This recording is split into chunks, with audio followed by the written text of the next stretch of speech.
Personally, I think everybody could benefit from the home visiting programs. I think that as a parent now, I'm grateful for support more than I was before. I filled out that form not knowing what I was doing. I am very, very grateful that I did it because it's really helping me a lot.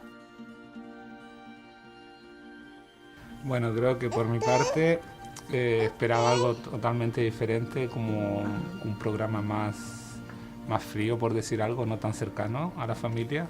Y a través del programa nos hemos dado cuenta que también pasa a ser una familia con nosotros porque nos apoya en los momentos difíciles o cuando nos hemos visto en dificultades. Well, I was a new mom and I had no experience taking care of a newborn. There isn't like a book on how to raise a kid.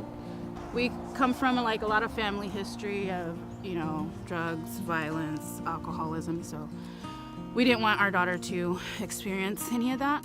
The thought that a parent was supposed to be loving, nurturing, supposed to be there for their kid, provide food, shelter, joy, and going in, becoming a parent for her, I had no clue how to provide that.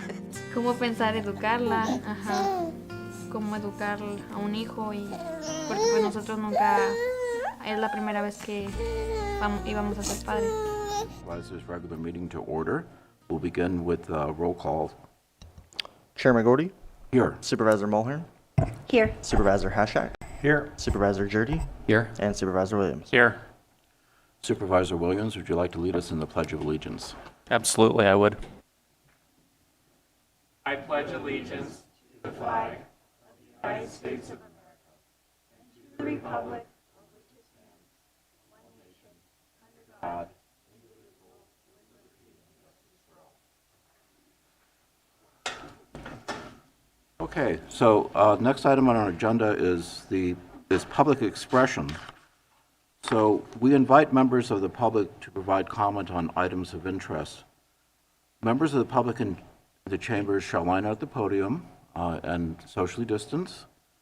And today, because of our rather long agenda, we're going to limit expression to 15 minutes on each topic individually and ask speakers to limit their talk to 2 minutes. We've had a lot of correspondence from SEIU on issues related to our upcoming contract. We're working on a memo which we hope to share with you very soon from our administration, and we're requesting that because of our long agenda that we limit public expression this morning. I'm sorry, that's our what we're going to do. So members of the public joining via Zoom shall utilize the raise hand feature by clicking the raise hand button on the bottom portion of the screen, or by pressing 9 if they are calling into the Zoom meeting via telephone. Is there any member of the public who wishes to address us at this time? Good morning, Supervisors. Chair McGurty, CEO Antle, County Council Curtis, and staff. My name is Julie Beardsley. I'm president of SEIU Local 1021, and I'm here to ask you today, I feel like this is deja vu all over again because we were just here last year, and I'm asking you to please budget in a COLA for our staff. As president, I hear stories about our staff literally putting their life on the line. CPS workers that go out to remove a child from an abusive home, our environmental health workers that have to get up in the middle of the night for an oil spill. I mean, come on, these people are really hardworking, and they deserve a cost of living adjustment to keep up with inflation. And I'm going to yield my time to the rest of our members. Thank you.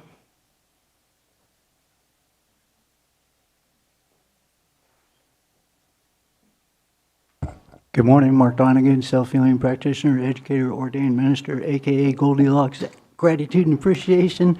Happy birthday, Mo. It's also D-Day, by the way. 79 years ago, a bunch of guys jumped on planes and boats and went and gave their life for us. And if it wasn't for them, we wouldn't be here. They called it the greatest generation, which is kind of interesting. Every generation thinks they're the greatest. But really, I mean, I was like a 1950s baby. My dad was a 1950s guy. And he was born at that time. My grandfather, he was a farmer, and he didn't go fight. He couldn't fight. His fight was here. And it's just like today. Our fight is here. There's a lot of passion today. I understand that. I don't want to talk about the budget because it's on the agenda. I want to talk about things in general, priorities. Things are what they are with the numbers. And when I originally got up here, I talked about priorities. And all of you all, I put my trust in you then. I put my trust in you now to do the best thing for the county. We know that's for employees. I know you understand that. And I hope you continue to keep that in your mind when you look at the numbers and when you're shuffling around numbers from one place to another, which I know has to be done. And again, I leave those details to you and I trust that to you. That's my gratitude and appreciation is to you all.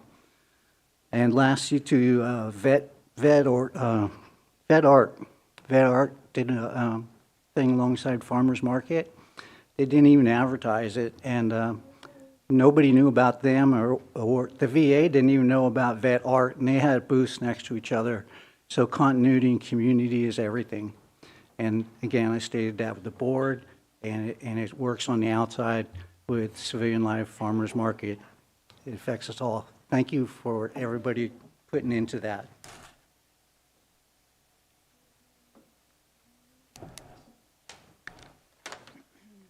Good morning. My name is Jacqueline Otis. I'm an adult protective services social worker. I'm going to try to talk as quick as I can. Before I go on, I want you to know I love my job. Absolutely love my career, love being a social worker, love working for adult protective services. I wanted to give you a little insight into my life, 23-year, 6-month county employee's life. Here's what I worked the last 2 weeks. Besides the normal 80 hours of work that I do, I completed 47 hours of weekday on-call hours. That's after 5 o'clock. 108.5 weekend on-call hours, plus a total of 8.75 overtime emergency response hours. The compensation for working weekday hours and weekend hours I received was $3.50 per hour for the weekdays, $4 per hour for working weekend hours. So $4 an hour for working 108 hours of my time after my normal workday was ending. What this means to us, to put it in perspective for you, for the work we do after hours that I got $3.50 or $4 an hour for, is I lost time spending it with my grandbabies, my daughters, my friends. I was there to make sure that I could act upon any calls that came through. I missed out on enjoying time on the lake on Memorial Day weekend, the lake that finally has water in it. I missed out on going to the coast where I love to go, where I'm from, as you know, Mr. Jurdy. I don't need a fancy, high-priced advertisement to tell me to go to the coast, and no one else does. I hope you guys will keep that in mind. I missed out on Memorial Day barbecues and other activities that you cannot go to when you're on call. My counterparts in Sonoma County get $7 per hour for working on call. Simply put, I just worked. I don't have a choice. You just do it. For 23 years and 6 months, I've simply worked. I've been a faithful county employee, day in and day out, including during the pandemic, who continuously worked. What price tag can you put on that? Please have your department heads budget in COLAs for us. It's not that hard to do. That's what they're there for. You guys direct them. They put in a COLA. They make it work. And that's all we're asking today, is that you appreciate what we do and consider giving us a COLA. Thank you.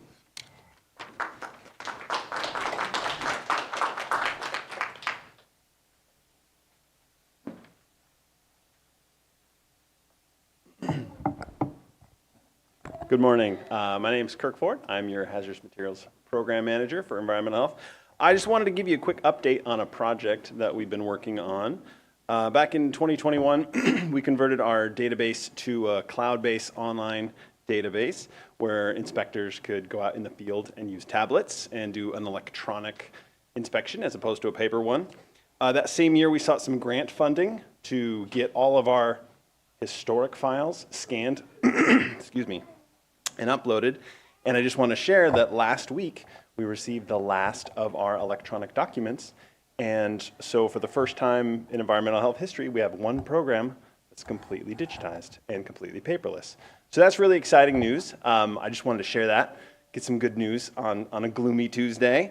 I also want to recognize our program specialist, Jessie Laughlin, who didn't know that I was going to recognize her, but through her work, this has been like a relentless effort to get all the paperwork through, and so I just want to recognize that she did some amazing job. And kind of with that, just kind of close that, hey, we got some good news. We've got everything digitized. We took one step in the right direction towards modernization and towards efficiency, and I think it's really cool. I just wanted you to know that because it happened last week. That's all. Thank you. That is good news. Please thank your team.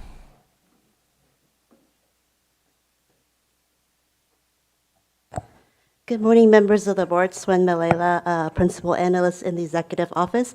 I would also like to share some more good news that 4699 disaster, which is the February and March winter storms, registration for individual assistance has been extended to July 20th. It was supposed to be last night at midnight, and in the evening we did receive word from FEMA that the deadline will be extended to July 20th. So please look forward for postings on social media and radio from our team for where we will organize MRICs or mobile intake registration centers around the county.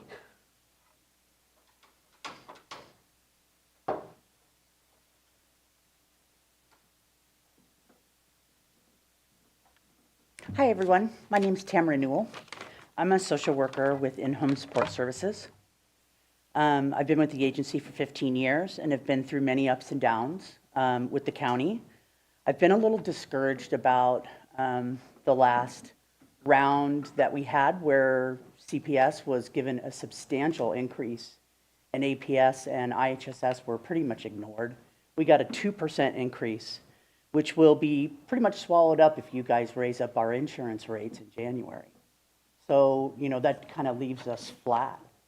I'm hearing that Lake County is making more than we are. We have only one social worker assistant in our unit covering the whole inland area of Ukiah, Boonville, Potter Valley. She's only part-time. She lives in Sonoma. She plans on jetting out of here as soon as she gets enough time under her belt. So the rest of us social workers are pretty much doing, you know, filling in those holes. We're doing 2 jobs for 1 person. And it's not sustainable, you know, not for me. It's not sustainable for me and for many others. And I'm kind of just over it, you know. We need to be paid what we're worth. And I'm willing to stand behind the union and make sure that we put out the effort to get what we deserve. And, you know, it's not just what we deserve, but what our area deserves. We have so many seniors that need help all the time. And they're just as important as the children in our community. And if we don't help them, that's going to be a big hole. It's just, it won't be good. So please consider giving an increase to adult services and the rest of the people that are working our butts off. Thanks.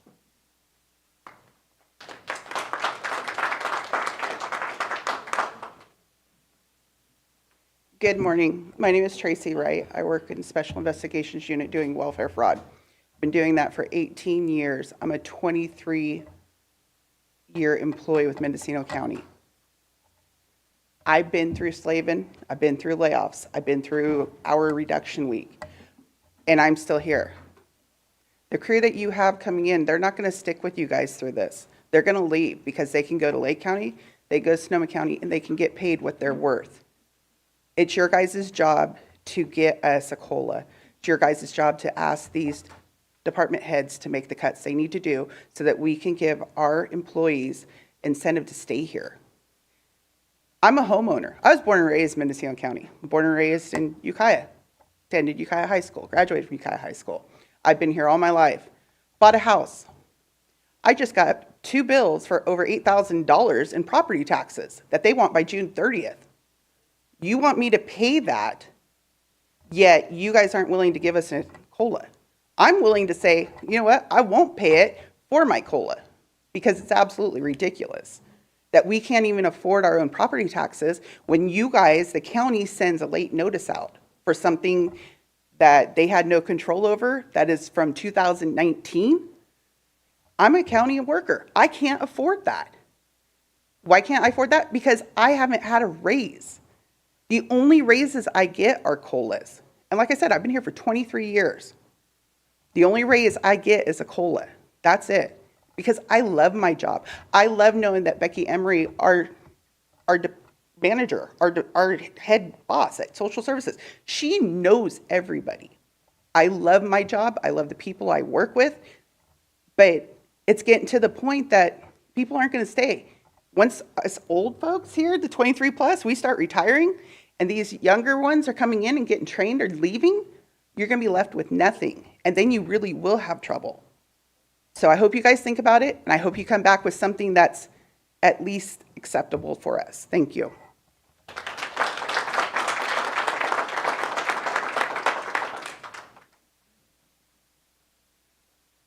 Hello, my name is Tyler Kaiser. I'm a relatively new hire with environmental health. I'm currently a staff assistant, but I'm looking to improve and grow in this county. And it's been incredibly difficult for me and my family. My wife and I both work full time. We have a new 2-year-old son, and we have another one possibly on the way. And we are choosing between groceries and rent, essentially almost every month. I love this community. I was born and raised here. My father, Sean Kaiser, was a police officer here for his entire life. My grandfather, John Puget, designed all the pump systems for all the pear orchards and vineyards in this area. And I just absolutely love Mendocino County and Ukiah Valley. And I would love to continue to serve, but if I can't afford to feed my family, it will be difficult for me to continue. Thank you.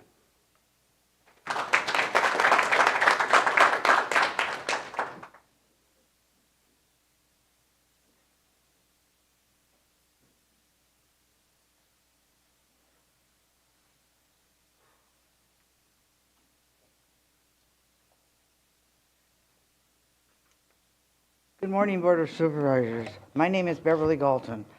I'm a member of SEIU 2015 Caregiver Union. My rent goes up. I live in Valley Oaks Mobile Home Park in Willits. My rent goes up, and we're just paying for the space. $30 per month every November. I pay my rent out of my Social Security number pay when we don't get our full amount of money that we put into it.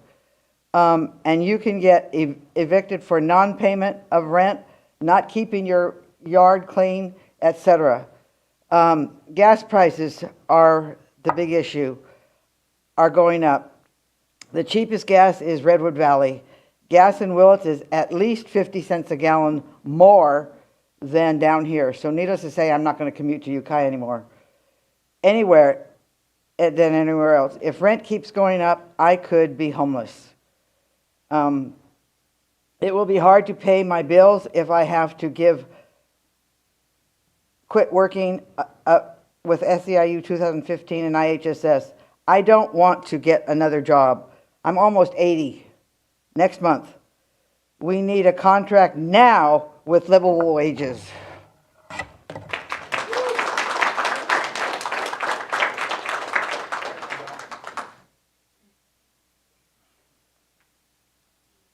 Good morning, Board. Cesar Alvarado with SEIU 2015. We're the union that represent caregivers. Just let me remind you, we've been in negotiations since November last year, and we haven't yet received any economic proposal. It's just not acceptable. You know, we represent the low-wage workers. I mean, I can tell you so many stories, and I'm pretty sure you heard a lot of stories in the past. I mean, our members are going to the food bank. Everything is going up, and I don't need to remind everyone, but we need a contract now that puts some money at the table for our members. We're also in support of our brothers and sisters for 1021 and their upcoming fight. and we're going to be working together because it's just not fair. The county is to invest in the community. We are all members of this community. That should be the priority, you know, people. So we'll be back, and we'll bring more people, and to see who gets tired, right? And we'll be more louder every time. So see you next time, and I'm hoping that you, now that you're working on this budget, put some money to invest in the people. Thank you.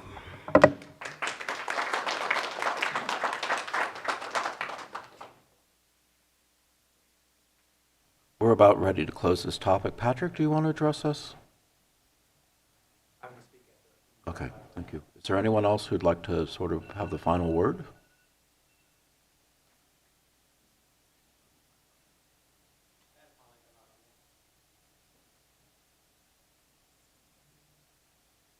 Good morning, board and county staff. My name is Adam Gaska. I'm here because I have heard about the 7,000 back tax bills that have gone out, and I'm just kind of shocked. I brought this matter to the attention of the assessor about 2 years ago, saying that I had noticed that properties that had been sold had not been reassessed, in some cases not just a year or two, but 6, 7 years at that point. And that, you know, there's two issues there. There's that, A, there's years that have already fallen off that won't be able to be collected once the assessments are caught up, and two, that the people are going to get these huge bills and have to pay, you know, and that's where we're at today. Like, I've heard some people have received bills that are $20,000, $30,000, and it just seems kind of outrageous that, you know, I won't say that it's a mistake that the county made, but it definitely is the county's responsibility to do that, and it seems just unfair. So I'm here to request that the county work with the assessor and the tax collector to come up with some kind of payment plan, something similar to like what has happened with cannabis growers. People have been given some time to pay, which just, it seems fair. Thank you. Chair, if I could respond to that? Please. So it may not be widely known, but the Treasurer's Office, when a property owner gets one of these back tax bills, by law is required I believe if the taxes were notified more than 2 years after they would have routinely been notified, that they're allowed a 5-year payment plan. And so that's between the property owner and the Treasurer's Office. So my understanding is that the Treasurer's Office is required by law to set up a 5-year payment plan if the notice took more than 2 years to get into the system. And just further background, unfortunately, the position of appraiser at the county fell behind market over time. So it used to track fairly closely to the pay of building inspector or planner. Those salaries were raised substantially more than the appraisers, and the appraisers, we normally would have had 12 appraisers in the office, and the board discovered that we were down to about 4 in that office. I think it's 67% vacancy rates, among the highest in the county. And that, as my understanding, is the reason why the appraiser's office fell behind in getting properties on the rolls and in that tax system. So through the HR process, there was a salary survey done. Those positions were raised, I would say, closer to market. They're still paid, I think, about 8 or 9% less than the planners, but close, not 30% less, but maybe like 8 or 9% less than the planners. And because of that, we're hopeful that those positions are starting to get filled over at the appraiser's office. And the big push that took place in the last few months did result in at least sending out those notices of back taxes due. But again, people, if they had more than 2 years back taxes, they have the ability to have a 5-year payment plan through the Treasurer's Office. Okay. Yeah, most people have told me that they aren't aware that they can do a payment plan. Thank you. And I'd also add to that, this is, in terms of us being able to pay our employees fairly, this is a really important step that is part of the strange arrangement of Mendocino County with elected officials who handle money who don't necessarily answer to the Board of Supervisors. So we're trying to correct that. We're trying to get on top of our assessments and get our tax rolls up to date. And we're doing this because we realize that financially we're having trouble paying our bills. So this is part of our plan, and it's an important part. Okay. Okay. Any other comment in the room? If not, we'll go online.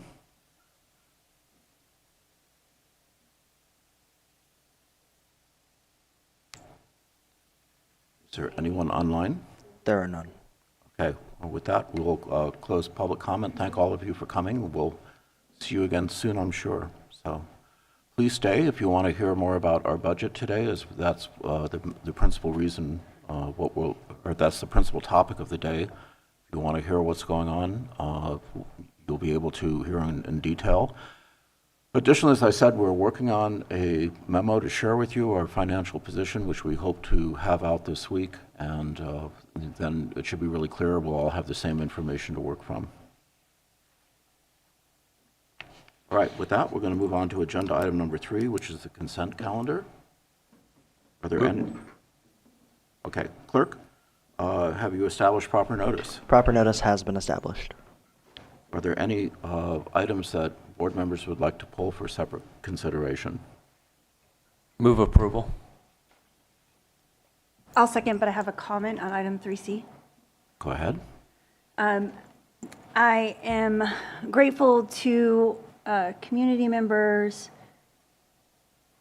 Andrew and Darren, for supporting me and bringing this Pride proclamation forward. There was a Pride event that happened in May in Hopland. There are a couple of other Pride events that are happening in June, and I've uploaded those to the e-comment portal. The Queer Prom is happening June 17th, and the Pride Festival is happening on June 24th. So those have been uploaded to the packet, and I just wanted to make sure that everybody was aware that we are recognizing June as Pride Month in Mendocino County. Thank you, Supervisor Mulheron. Anything else? All right, so it's been moved and seconded for approval of the consent calendar. Have a roll call. Public comment? Oh, public comment, I'm sorry.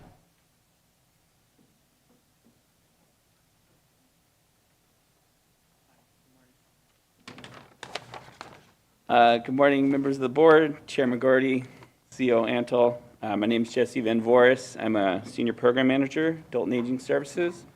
I'm here to speak on item 3X. That's the proclamation recognizing June as Elder and Dependent Adult Awareness Month. June 15th each year is recognized worldwide as World Elder Abuse Awareness Day, or WEAD. At the state level, we recognize the entire month of June, and also historically in Mendocino County, as Elder and Dependent Adult Awareness Month. Statistics show that elder and dependent adult abuse is severely underreported, with 1 in 10 instances of abuse or neglect being reported on average. In Mendocino County, over 1,200 reports of abuse or neglect are received annually. The Adult Protective Services Program in Mendocino County is housed within the Adult and Aging Services Division of Social Services. We have staff located in 3 main offices of Fort Bragg, Ukiah, and Willits. Social workers respond to the farthest reaches of the county, from Westport to Wallala on the coast, and from Covelo to Hopland inland. Staff remain available 24 hours a day and are often called upon to respond immediately when there is a threat to life, health, or safety for a vulnerable adult. Our staff are considered first responders, and that they work in cooperation with law enforcement and respond to calls, meeting our clients in their homes and on the streets. I'd like to highlight one form of abuse experienced by our community, which is financial abuse or scams. Older adults are often targeted by scammers, contacting them over the phone, by email, or on the web. A common scam that's happening here in Mendocino County is the grandparent scam. Someone will call and use information skimmed from the web to impersonate a loved one. Using manipulation tactics, they create a fake scenario where a loved one needs help, keeping them on the line and making it seem urgent. The caller convinces the elder to rush to a store, purchase gift cards, where they can gather the card number and PIN by phone and get away with the money. These scams happen often here in Mendocino County. My own grandmother actually has been targeted multiple times. One recent example that comes to mind, a local grocery checker questioned a regular customer who was older and trying to buy several gift cards. She asked, "You aren't being scammed, are you?" It turned out the elderly person was, and her adult son had chased her down to stop her from making the purchase right around the same time the cashier was asking the questions. Every day, reports come to APS from banks about large withdrawals that were halted due to suspicious circumstances. Thankfully, when our community members do notice these things, the scams can be avoided. But how many of these scams happen without being noticed? This is where awareness comes in. As a community, we can help protect our vulnerable seniors, independent adults. Check on your neighbors.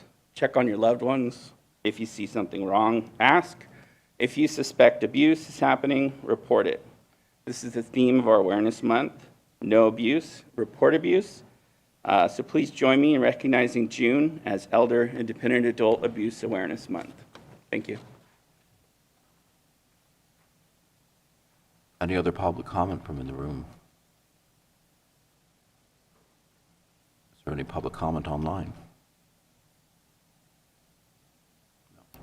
Okay, then let's call for the vote. Supervisor Mulhern, Yes. Supervisor Jurdy, Yes. Chair McGordy, Yes. Supervisor Hasha, Yes. and Supervisor Williams. Yes. Motion carries unanimously. Okay, we'll now move on to agenda item 4A, which is notice public hearing, discussion and possible action to approve the Mendocino County proposed budget for fiscal year 2023 through 2024, including all recommended actions and adjustments and acceptance of the Executive Office Budget Report. Has proper notice been established? Proper notice has been established. Okay, at this time, I will open the public hearing and announce the hearing procedures. Board and clerk will notice correspondence and telephone calls received. Has there been any? All emails would have been sent to the full board. Written comments should be available on e-comment, and we did not observe any voicemails in clerk of the board, and any left for the full board of supervisors would have been sent to all of you at once via the voicemail system. Okay, thank you. So with that, we're ready to turn over to staff presentation. Mr. Hallman. Good morning, Chair McGorty, members of the board, Darcy Antle, CEO. As you know, this year, 22-23 has been a challenging year, as well as 23-24. The fiscal team with the auditor controller have been in these chambers with you all more than in the past to talk about budget situations, where we're at and how to plan for the future. So we took direction at each one of those budget workshops, and we're here for you, with you today to go over that work and show you where we're at moving into it. I want to appreciate all the help that we have had in the last few weeks from the department heads. Most all departments have came forward and offered up some way to help us move into this year. Having said that, it is extremely disappointing and discouraging to have to balance this budget with one-time funds of about $7 million and reserves of $825,000. So moving forward into 23-24, I look forward to working with the assessor to increase revenues, with the department heads on their fees where there's opportunity, and for efficiencies and process improvements. With that, I will turn it over to Tim Holman, who will have a few department heads talk about their goals and accomplishments. Good morning, supervisors. Chair McGordy, CEO Antle, County Counsel Curtis. Tim Hallman, Acting Deputy CEO with the Executive Office this morning.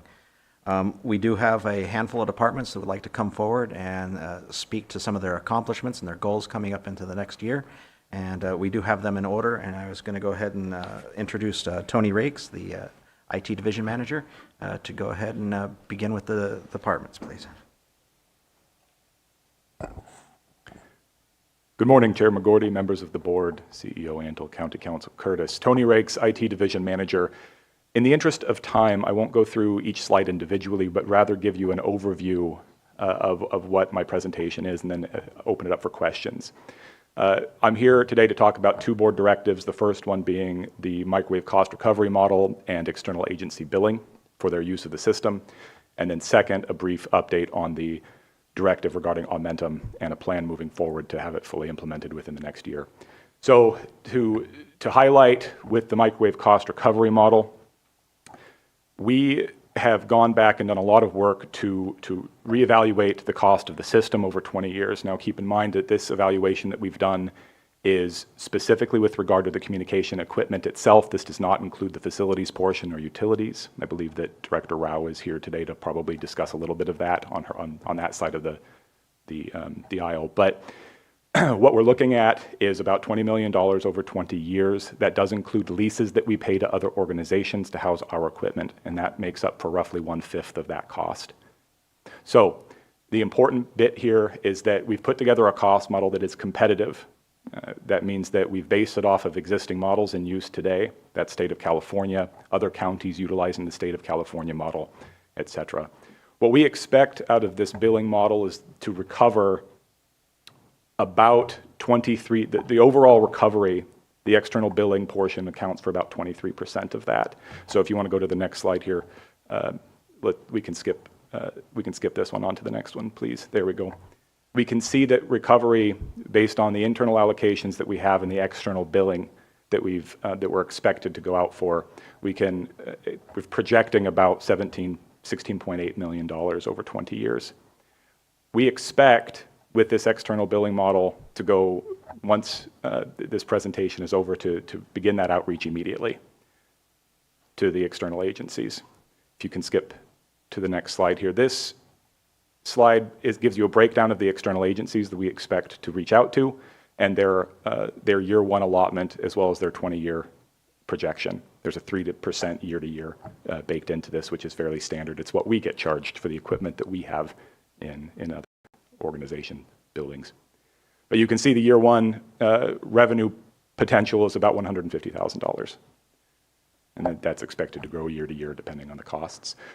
We expect to review this annually, and even more than that, really, to make sure that our original assumptions remain consistent and that we change and adapt based on the new needs or new information, new knowledge, new potentials for cost savings, grant funding, et cetera.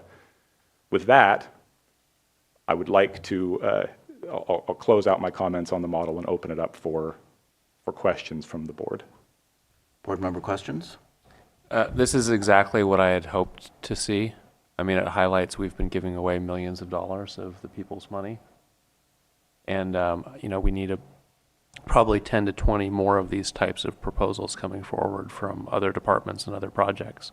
But as far as the microwave, I think this is spot on. Supervisor Haschak. Thank you, Chair McGordy. It certainly stands out that the Willits PD is paying more than Ukiah or Fort Bragg.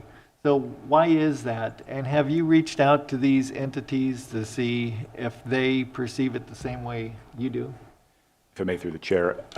To give a little explanation as to the number first, the model that we've built has to do with agencies that have equipment located in county facilities. So with Willits PD, for instance, there's the Willits Justice Center that the county owns, that Willits PD has their equipment located in, their radio equipment located in. Ukiah PD, we don't have that same relationship with, nor do we have that with Fort Bragg PD. So that is the reason for the extra amount listed in there. Now, to your second comment regarding your question regarding the outreach, there has not been outreach to these individual agencies as of today. That will change very soon after this meeting here. So if one of these agencies says, whoa, I don't want to pay $24,000 a year, we have a different model. Is that a possibility so that we won't be recouping that money? I think that's going to be part of the discussion in the presentation that we provide, and what we intend to do with each of them is presenting exactly what these costs are. We can draw them one-to-one. Here's what this cost is down to the penny. And so first explaining that and then having discussion afterward. Hopefully with these costs, the way that we've put together, I believe that they're incredibly defensible, one, in that they're built on a competitive model. So if there's any concerns with that, we can talk about the individual costs and have a discussion after that. Okay, thank you. Of course. So Tony, this is exactly what we're hoping for, is again to try to do cost recovery, because as you know, our budget is out of balance and requiring a lot of one-time funds. So this is totally a step in the right direction, and I appreciate you working on this and coming up with a reasonable plan. Thank you. Right. With that, if there are no further questions regarding the cost model, I would like to move briefly to a quick update regarding Aumentum property tax system and the directive, asking for one of a couple things. First, department needs related to the system, and then for staff to develop a plan within the next year to get it fully implemented and operational. There's no presentation or slides associated with this. I felt it was appropriate just to give a verbal. Go ahead. Thank you. We have a plan in place that I believe we've hit a turning point with the system, but I know that there are still places that for improvement. But as far as our plan is concerned right now, we have just gotten, and we're just at the tail end. Still much work to do, certainly within the Treasurer Tax Collector's office.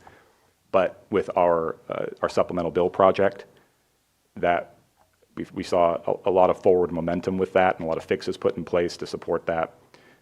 After that piece is done, we have two focuses after this, primarily. One being our final acceptance with Aumentum, the company that we have our property tax system through, which outlines a number of different items from our implementation that still need to be addressed. So there is an explicit list of different actions, different tasks, different reports that are needed in order to constitute a finalization of the project. With that, we also have, of course, Assessor Clerk Recorder Katrina Bartolome has come in to talk about their soil types Williamson Act issues within the software. That's another thing that we're actively working on right now. But once this supplemental project is buttoned up, hopefully, and we've operationalized it, we can focus then on the final acceptance items and the lists of activities that are required there, and then the Williamson Act soil type project as well.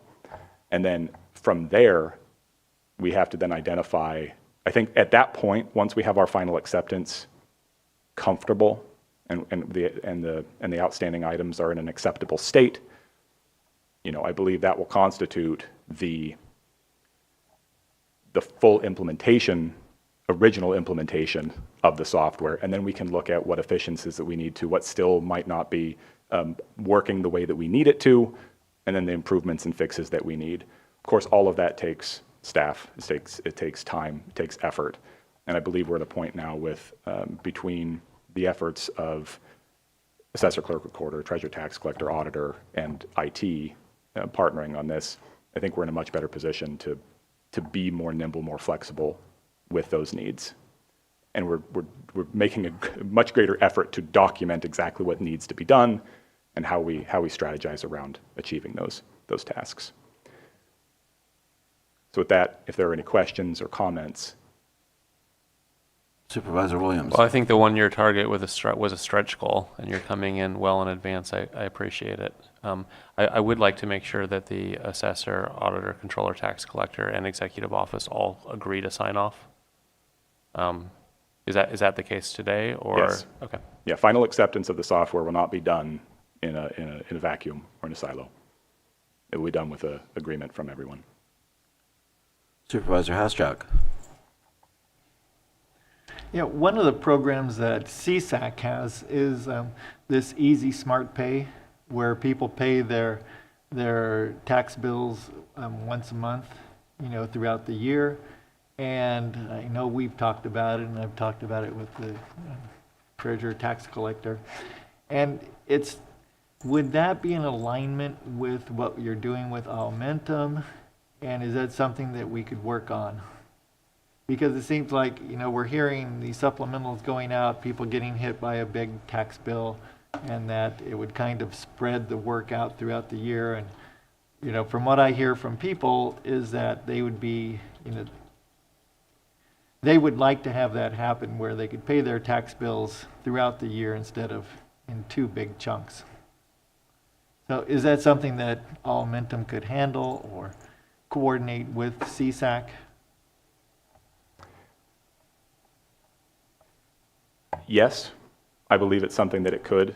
We currently have a payment system that we use, a third-party payment system that we use to take payments already. So if it's something, of course, we'd have to do research. We'd have to look into it and see if it fits into our model. And I also don't want to speak for our Treasurer Tax Collector's Office, but any implementation takes a vast amount of time. Even something that seems like we can spin up some sort of payment system. Now, hopefully, something like that wouldn't be quite as time-consuming, but we could certainly look at the prioritization, what the cost associated is, and the cost-benefit, really. And it sounds like it could be a benefit, so it's definitely possible. Okay, thank you. Any other questions from board members? If not, thank you very much, Mr. Rakes. Thank you. Okay, Mr. Hallman, if you want to continue with your presentation. Yes, Acting Deputy CEO Tim Hallman. Next up, we have Janelle Rao, Director of General Services. Good morning, board members, Mr. Chair. Janelle Rao, General Services Agency Director. It's always a pleasure and a privilege to be in front of you during these budget hearings, so I thank you for indulging in us and our ability to give you a little bit of information about General Services. We did upload the slide deck, so again, in the interest of time, I'm going to do some speed talking. Basically, the General Services Agency, we provided the mission statement, but in short, our primary goal is to serve your county departments and your county operations and elected offices. That is our goal. That is the primary funding sources in each of the operating budget units that we also have, with the exception of parks. Go to the next slide.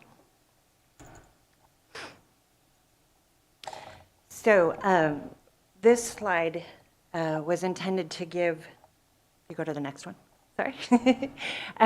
This gives just an overview of your county-owned properties. And we broke it down with a little bit of detail and granularity to show you the owned properties as well as buildings. We do report through the Auditor Controller's Office on buildings, not necessarily just property ownership. It also breaks down the square footage that we're responsible for as a county to maintain. I also thought it was important to give an indication of what is industry standard, and by industry standard is per square foot of maintenance, what it would cost you to maintain your current square footage. Now that's an average. There are some buildings that are much higher. There are others that are lower, but we wanted to make sure to illustrate that here for your board's information. Next slide. Under the facilities budget itself, it's primarily funded for county-wide support. It's not necessarily for the facilities operations, the labor workforce that we have. It's approximately 40 FTE. And in that, there can be some skewing of that funding source. For example, utilities, which I'll talk about later. The current funding levels, and we worked diligently with the executive office and fiscal team, will likely result in a structural deficit. It's a shortage of funding in your maintenance structures and improvements, and it's also short in the utilities line item. So we just wanted to emphasize that here. The 1,000 series reductions, currently facilities has 2 vacancies out of the 52 employees that we have. So we'll be working on strategies with the CEO on how we can maintain and hold our spend as best we can throughout the year. If you go to the next slide. This gives you a budget versus actual over history, just to give a sense for that, the structural sense of fiscal shortages throughout the last 3 years, and that's budget to actual. And again, this is in support of your countywide owned real property and buildings. So you can see that we're coming in over budget pretty frequently. And if you look back over the past several fiscal years, even prior to this, you'll see that same trend. Next slide. For this illustration, again, to go to the majority of the funding that's in the facilities budget is to support your county operations. So of the 3.2 million, 92% of that goes to county-wide operations and support. That includes maintenance, that includes household goods, so to speak, the goods that we put in the restrooms and serve your employees, and utilities. And if you go to the next slide, Utilities is something we've been talking about pretty at length, and again, we're working on an energy conservation campaign to bring down the county's utility draw. With that said, there are some departments that budget for utilities within their operating budgets, and then there are others that facilities is the responsible administrative agent for.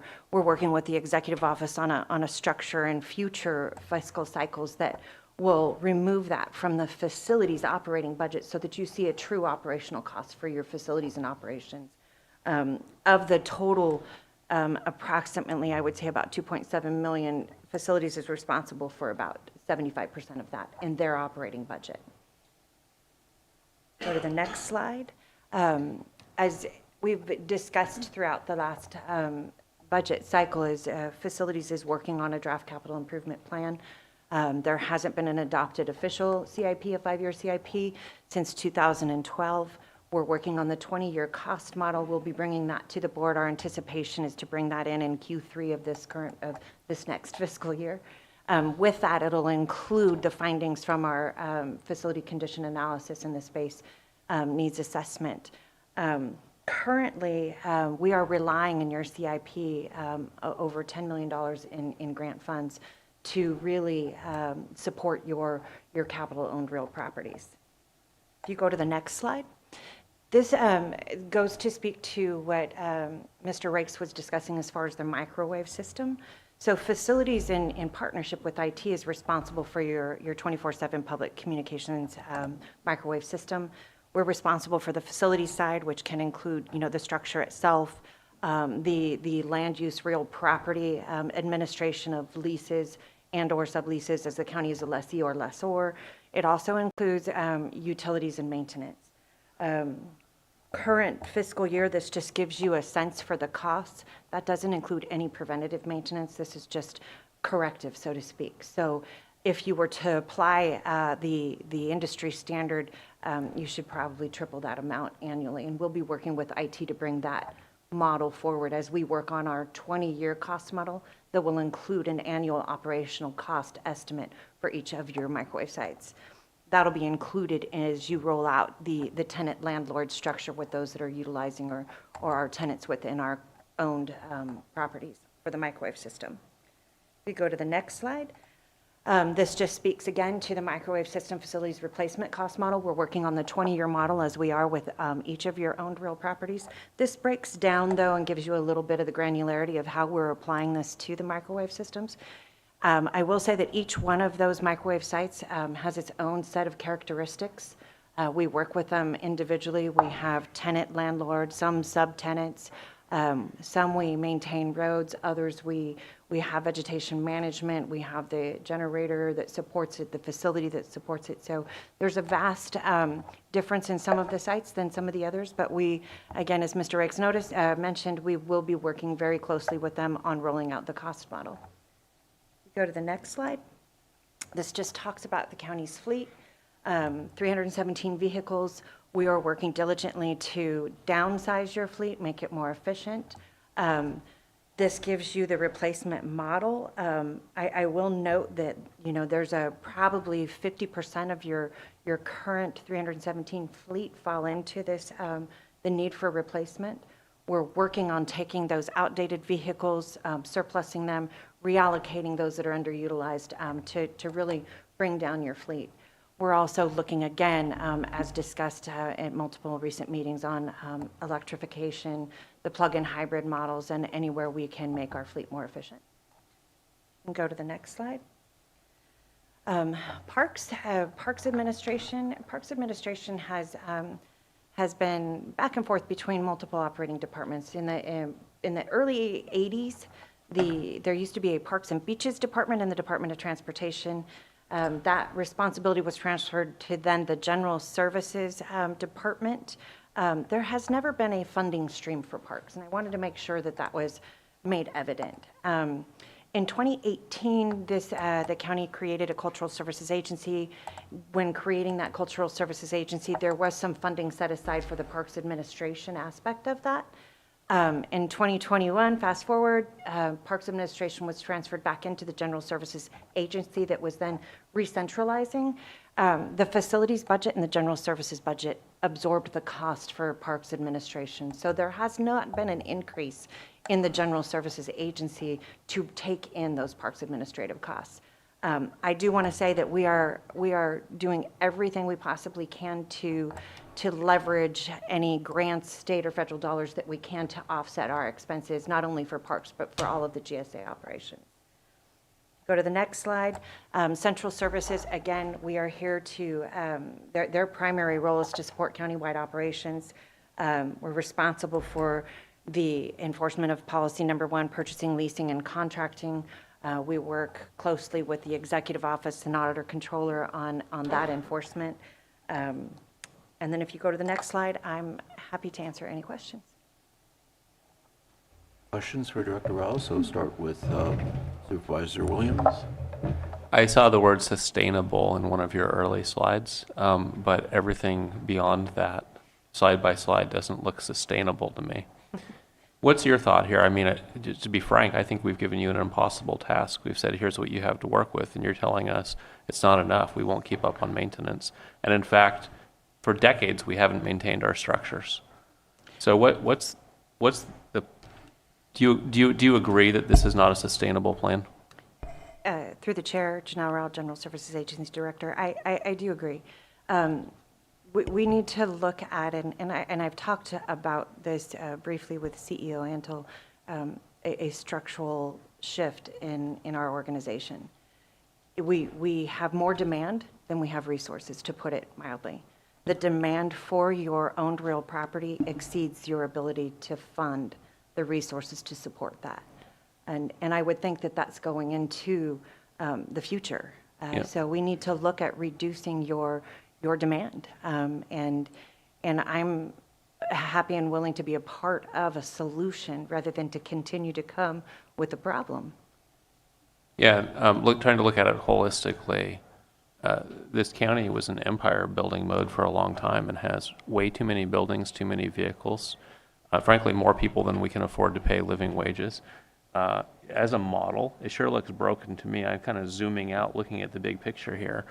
And we're applying a Band-Aid after a Band-Aid, and here's $7 million one-time funding maybe to get us through this year. I don't see that we're really fixing any of the core problems. Structurally, this county is in pretty bad shape. And you sit up here, and we're all up here because we want to try to fix it. And I think we're looking at the minute details and addressing the crisis that's in front of us, but we're never really looking at the 5, 10, 20-year picture. 20 years from now, our buildings will be rotted. They'll be teardowns. They'll be like that building we bought with state funds for the PUF. And what are we going to do about it? And I know the answer is kick it down the road because we have no seed funding to work with. But, this conversation will evolve into talking about we need to generate more revenue. The only way to generate more revenue is to have more people assessing properties and getting them on the tax rolls and sending bills.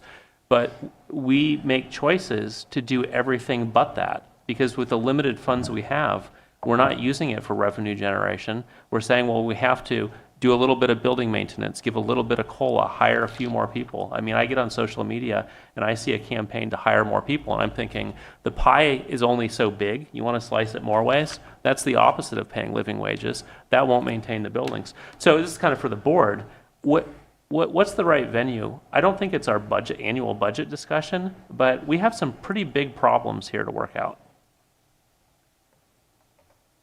Supervisor Jurdy. Yeah, so I agree with Supervisor Williams' comments. And I do want to compliment Department Head Janelle Rao, because this is really the overview that I feel that the board during my previous time on the board has lacked in hearing from the General Services Department, and from other departments as well, about what are the available resources, what is the mission, and can we afford it with the available resources. And I think this kind of honesty from a department head is what we really need to hear from all the department heads about, can we really provide the level of service that people have come to expect with the available resources. And clearly your presentation is showing that's not the case with our buildings and fleet, and we need all the department heads to be as honest and forthright as Director Rao. Supervisor Haschak.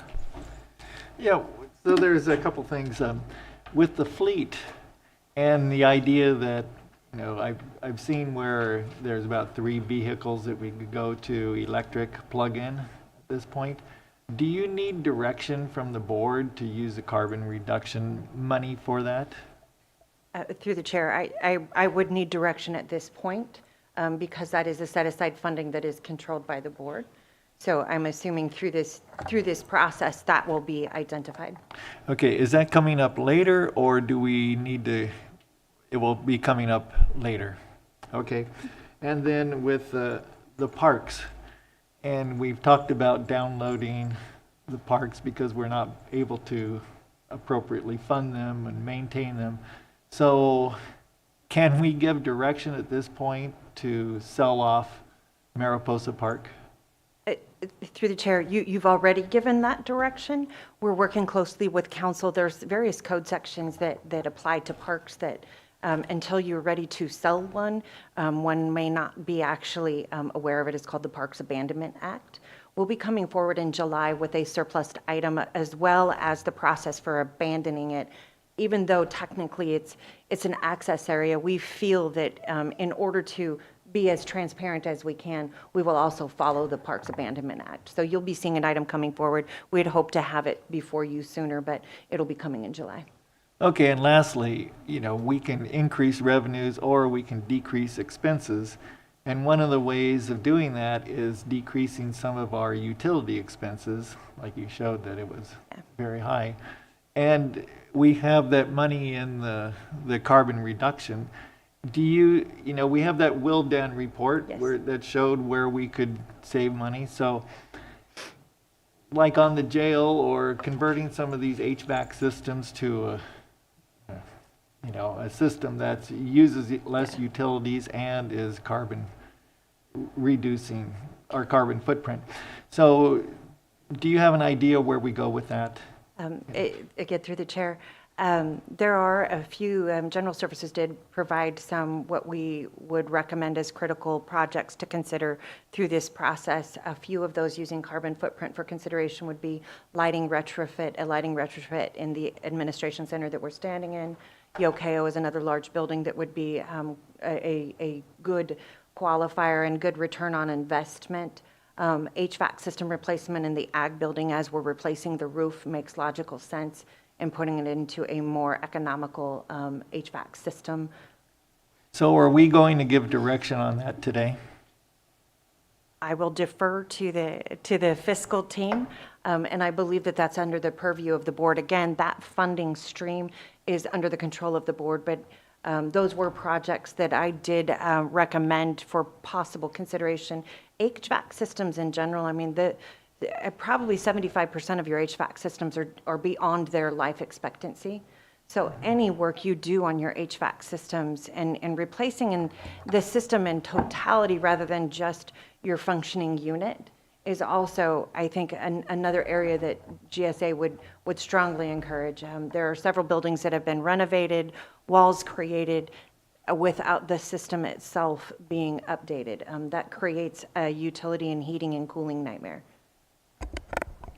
CEO Antle, if I may, through the chair, those are definitely direction that you can provide as we go through this. I would want to confirm that fund balance in that, and if you're considering the cars. So we really need to take a deep look into what's left in that amount, and I cannot see Deputy CEO, there she is. I'm thinking it's 1.2 to 1.5 that is left, and if we're going to fund the 3 vehicles, you know, what's left after that would be. Good morning, Board of Supervisors. Sarah Pierce, Deputy CEO.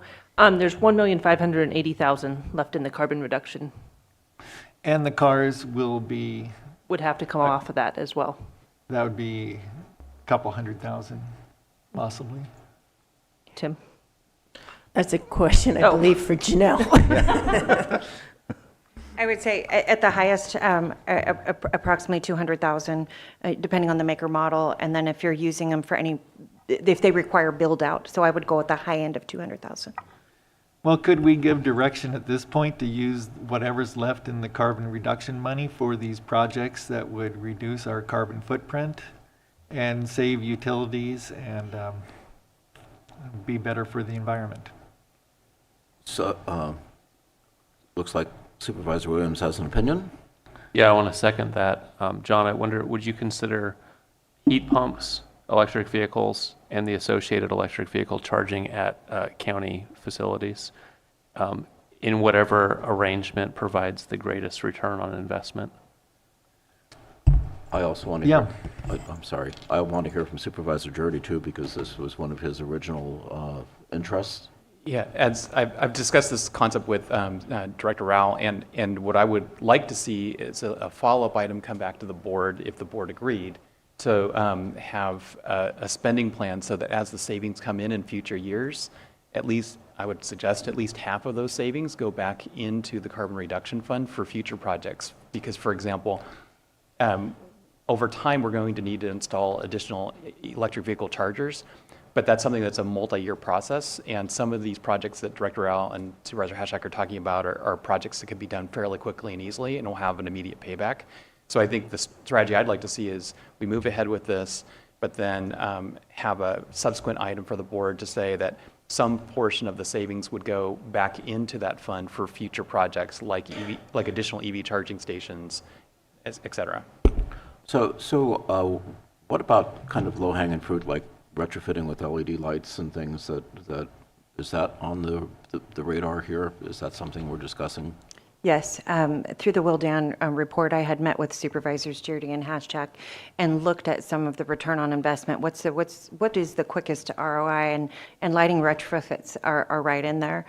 So we did have a couple of buildings that we recommended, Admin Center being one of them as one of your largest consumers of utility. There are some others in there, but I really want to express my appreciation for Supervisor Williams bringing up the EV charging. As you move into electrification, we're working on with grant projects right now, as this board's well aware, to install EV charging stations, but those are to be readily available to the public.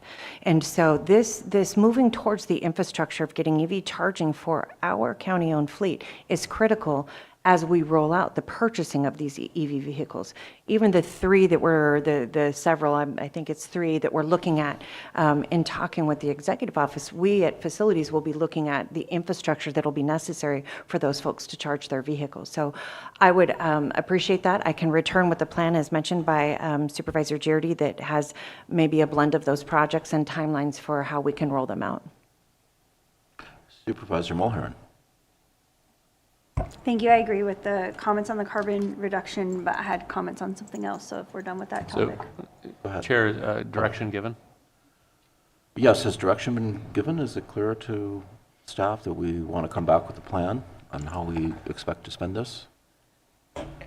Supervisor Hashak. And I want to make sure that Supervisor Girardi's comments are noted and you come back with a plan for Yes. reinvesting. Yes. Okay. Supervisor Mulhern. Thank you. I appreciate Director Rao and her team developing this presentation for us today. You know, this board had a presentation about our facilities. We heard almost immediately from department heads that consolidation, I don't think it wasn't going to happen, but it certainly wasn't going to happen easily.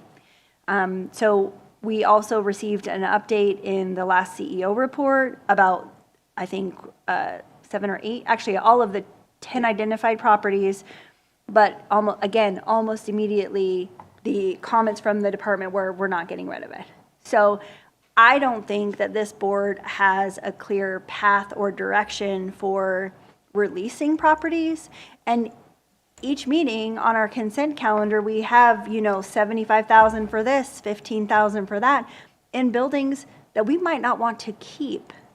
So I'm really concerned that that is not a priority of our department heads, the working from home, the consolidations, releasing. I wasn't here when the kingdoms were built, but I think that we can all agree that in 2023 and moving forward, working from home, shared spaces, there are a lot of opportunities for consolidation of the offices, and we don't need as many buildings as we own.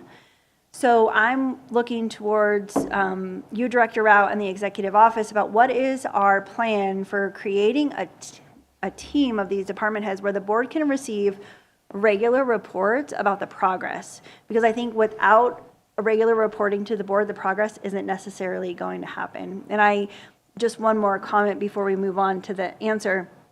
Thank you, Director Rao. You worked to update some of our regulations on utilities and what we use, but if we could please have an update, maybe quarterly or biannually, about the utilities cost reduction in the CEO report, I think that would be helpful, because I don't know, again, that each department head and each employee is equating to the use of their vehicle miles, the use of their electricity, the use of, water, all of the utilities.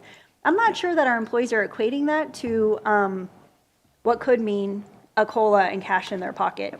And I really think that that is an important thing. When we can't not keep the lights on, but if we can work together to reduce the costs, then we can free up some funds to be able to do COLAs or salary increases. Supervisor Williams. I want to support Mo on that. I think the board doesn't have a vision or a plan, and I like her plan of attack. Can that be phrased as direction? Otherwise, nothing will happen. It'll just be words in a meeting. Sure. The direction is quarterly or biannually going to work for the utilities? Quarterly is, we track the data and can report it. Same thing with miles. We can report on vehicle miles. Okay. For central services to report quarterly to the board, reduction in miles used by all of the departments and reduction in utilities used by all of the departments. And for the CEO and the director of central services to bring back a plan for the board for facilities reduction and develop a team of department heads and report quarterly to the board on that. And I don't think that that report should just be in the CEO's report. I think we need to have an agendized item. Please. CEO Antle, thank you. Supervisor Mulhern. Yes, I've already started talking about putting this task force together.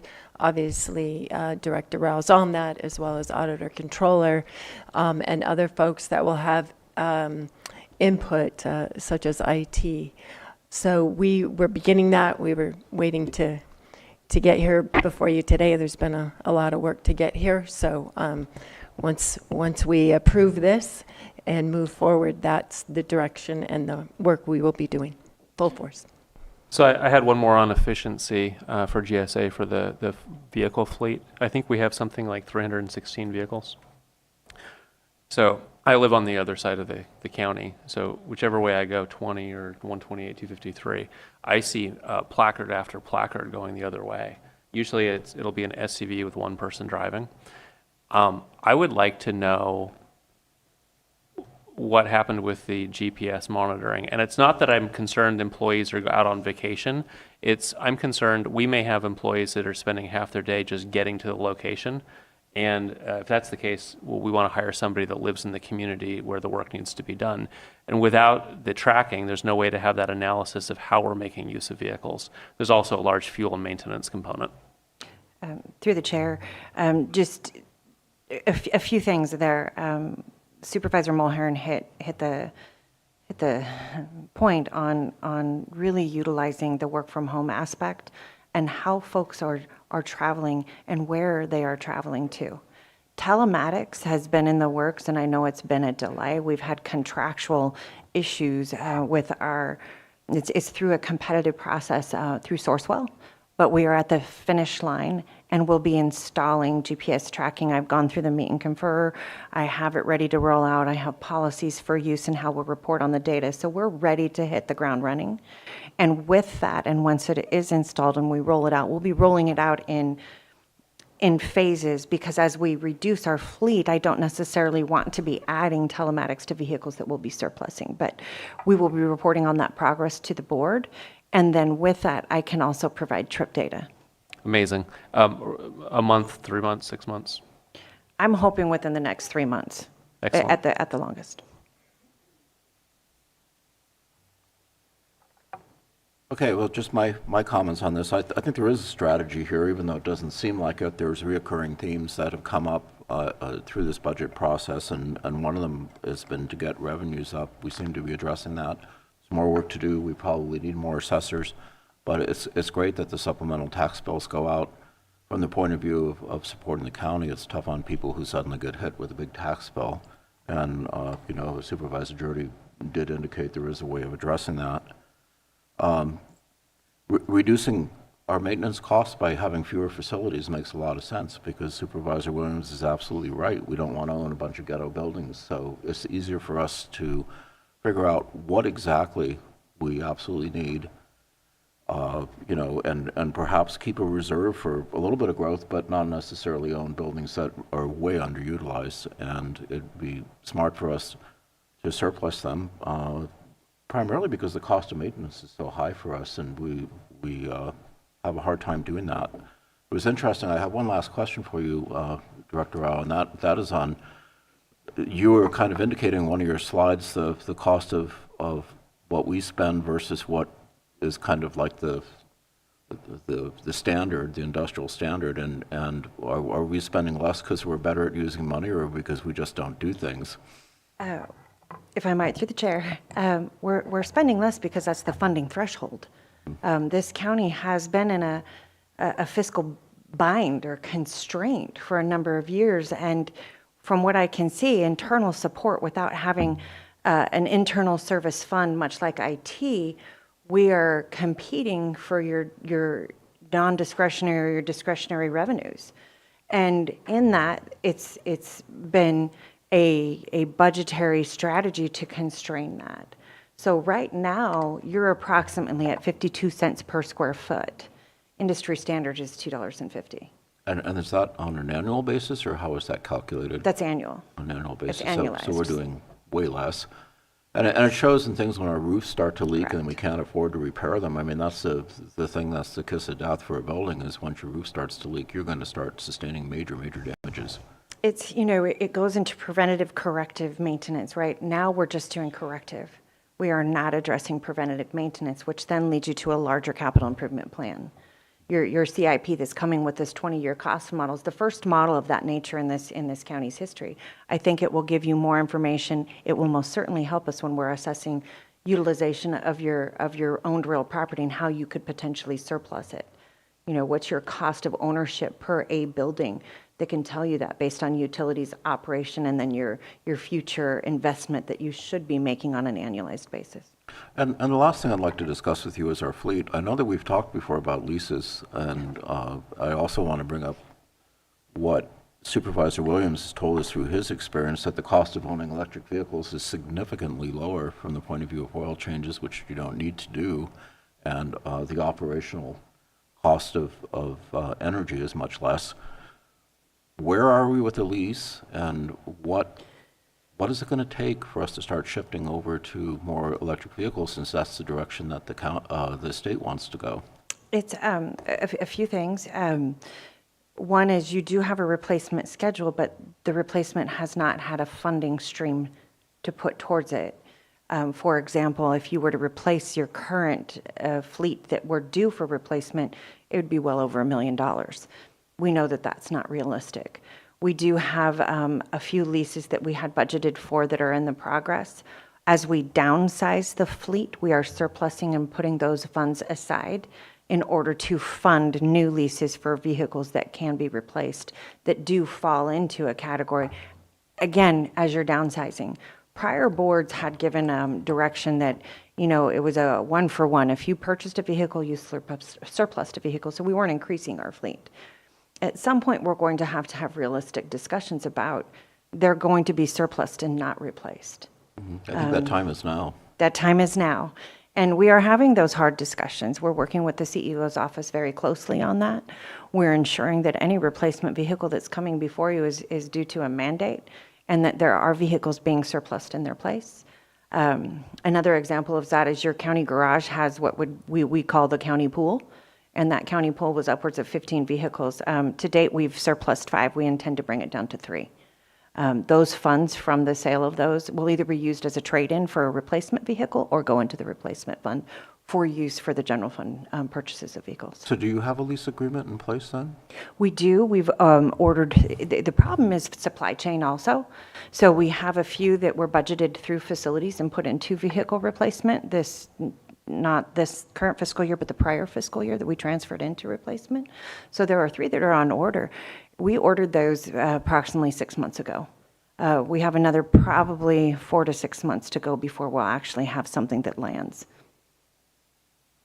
Oh, okay. And we'll report on that leasing process more diligently. What we're hearing is there's such a high demand for the plug-in hybrid, for the electric vehicles. Supply chain issues are just a little daunting. But as we move forward with this, we do have a team that we're working with at Enterprise that's really pounding the pavement, trying to find us suitable vehicles for replacement. Very good. Thank you. One final thing, Chairman Gordy. So I'd like to ask Director Allen and CEO Antle if they have identified vehicles that could be shared among multiple departments rather than dedicated to individual departments. Could the board direct the General Services Director and the CEO to try to identify those vehicles that could be shared, and because I think that's one strategy to reduce the size of the fleet. Well, I was just going to comment, remembering from my days working with the county, and that there used to be a pretty sizable pool of vehicles that you could check out, and we used that a lot because we typically drove around in junkers that were 10 years old. But when we had to make a long distance trip, that we could get a vehicle from the garage. So the model's there, so it's interesting to hear that you're reducing the size of that pool down, because that's another way to do it, is that when you need to use a vehicle, you sign up directly with General Services in the garage. CEO Antle, if I may, through the chair, those are discussions that we've actually had with Director Rao as well as IT manager Tony Rakes on how to do that, particularly within this compound on this campus, so that we can have one resource where it can get checked in and checked out. There's a little more homework we need to get into doing that and having those discussions with the department heads that are involved, but it is in preliminary discussions as we look at right-sizing the organization in a holistic manner. This falls right into line with that. Okay, good. And if I might, through the chair, regarding the garage pool, we're doing some significant looking at cost benefit and the cost to operating and maintaining vehicles versus utilizing enterprise rental, for example, and creating shares of pools that exist at the building and department level versus a garage pool. The garage pool has to have a cost model that pays for its operation and maintenance. And currently, under the cost and the high cost of maintaining vehicles, it is not penciling out. And that's why we're doing this downsize. Now, that downsize is over time. So as we look at it, if the pool use increases and it's a cost benefit that does pan out, then we will most certainly, level out on the surplusing. Okay, thank you. Thank you. Mr. Holland. All right, up next we have Principal Analyst Swen Malala and team from Office of Emergency Services, PERM, as well as the Contract and Grants Unit. Good morning, Swen Malala, Executive Office. I oversee day-to-day management of 4 Executive Office divisions. I would like to introduce each of the primary staff in each division, and they could share some of their work this year and some of their plans for next fiscal year. So I will start with PERM, or disaster recovery. Normally you would see Travis, so sorry I'm a little bit shorter than Travis today. He is out of the office, so you have to look down. So for the last fiscal year, we continue to manage and implement over $12 million in disaster recovery and resiliency grant funding. The highlight for our last fiscal year has to be the winter storms. So there were 2 storms. FEMA divided them into 2 different disasters. So we call them December and January storm and a February and March storm. For December and January storm, we worked with Cal OES and FEMA and SBA to do preliminary damage assessments to open up individual assistance for our county. And we did set up disaster recovery centers, which are DRCs in Point Arena and in Willits. For the February and March storm, which is 4699.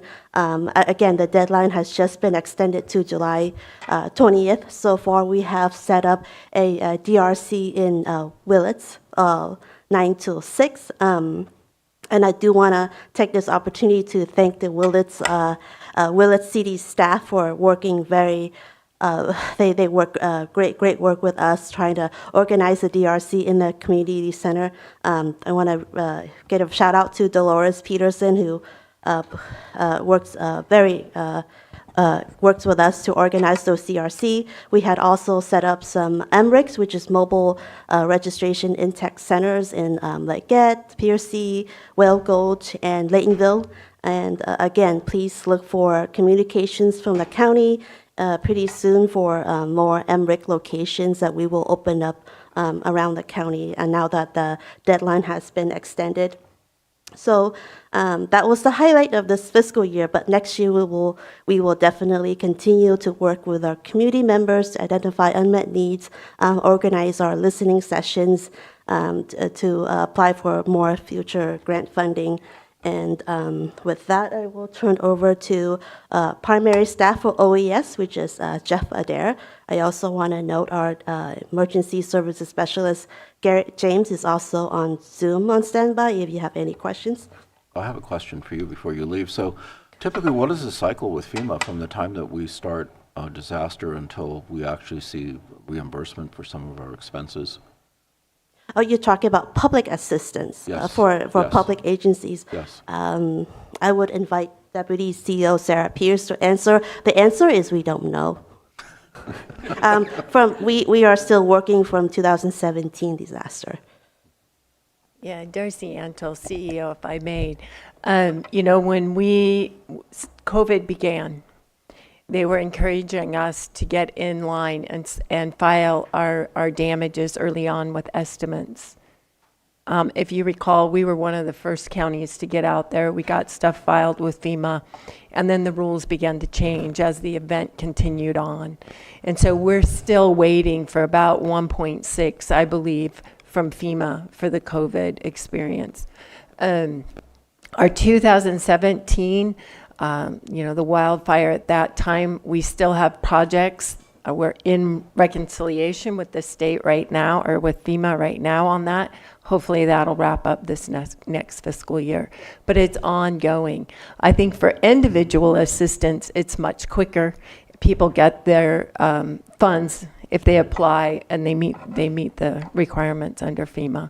For us in the public assistance world, of which we did not qualify for in these winter storms. So the last two that Ms. Ung was speaking of, and Sarah's giving me a nod, because we did, for the first storm, for the floods, we did receive public assistance. For the snowstorms, we did not. So, go ahead. Mr. Sheriff, I just want to add, the process is also not final once the money is received, because there is a process by which there's an audit that's done later, and there may be a requirement for certain monies to be repaid if it was determined that the initial expense was authorized improperly. So we had gotten some advice, I believe, from some other jurisdictions back in 2017, that the best practice was also to try and set aside some money with an expectation that some percentage of the claims will be retroactively disallowed.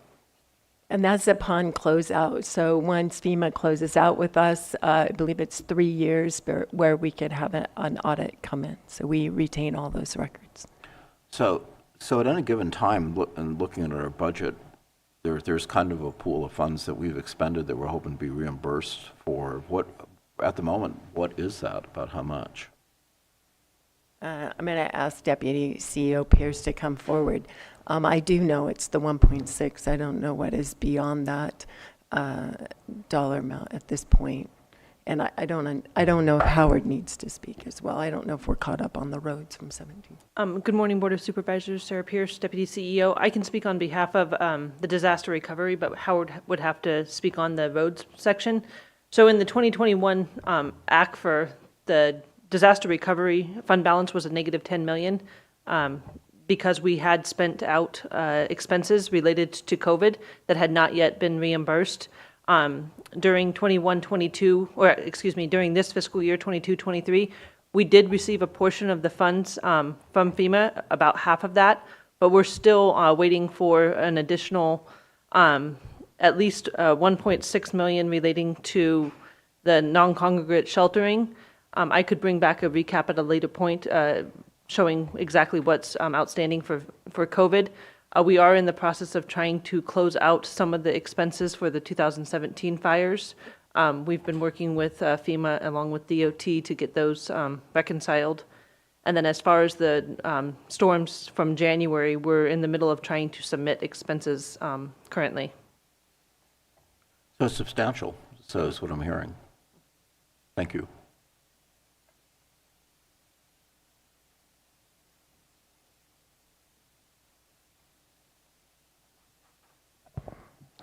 Good morning. Jeff Adair with the Office of Emergency Services. Just to highlight some accomplishments and goals for the past year. The winter storms were a main challenge for the OES, and working hand in hand with disaster recovery, that went well as far as the two.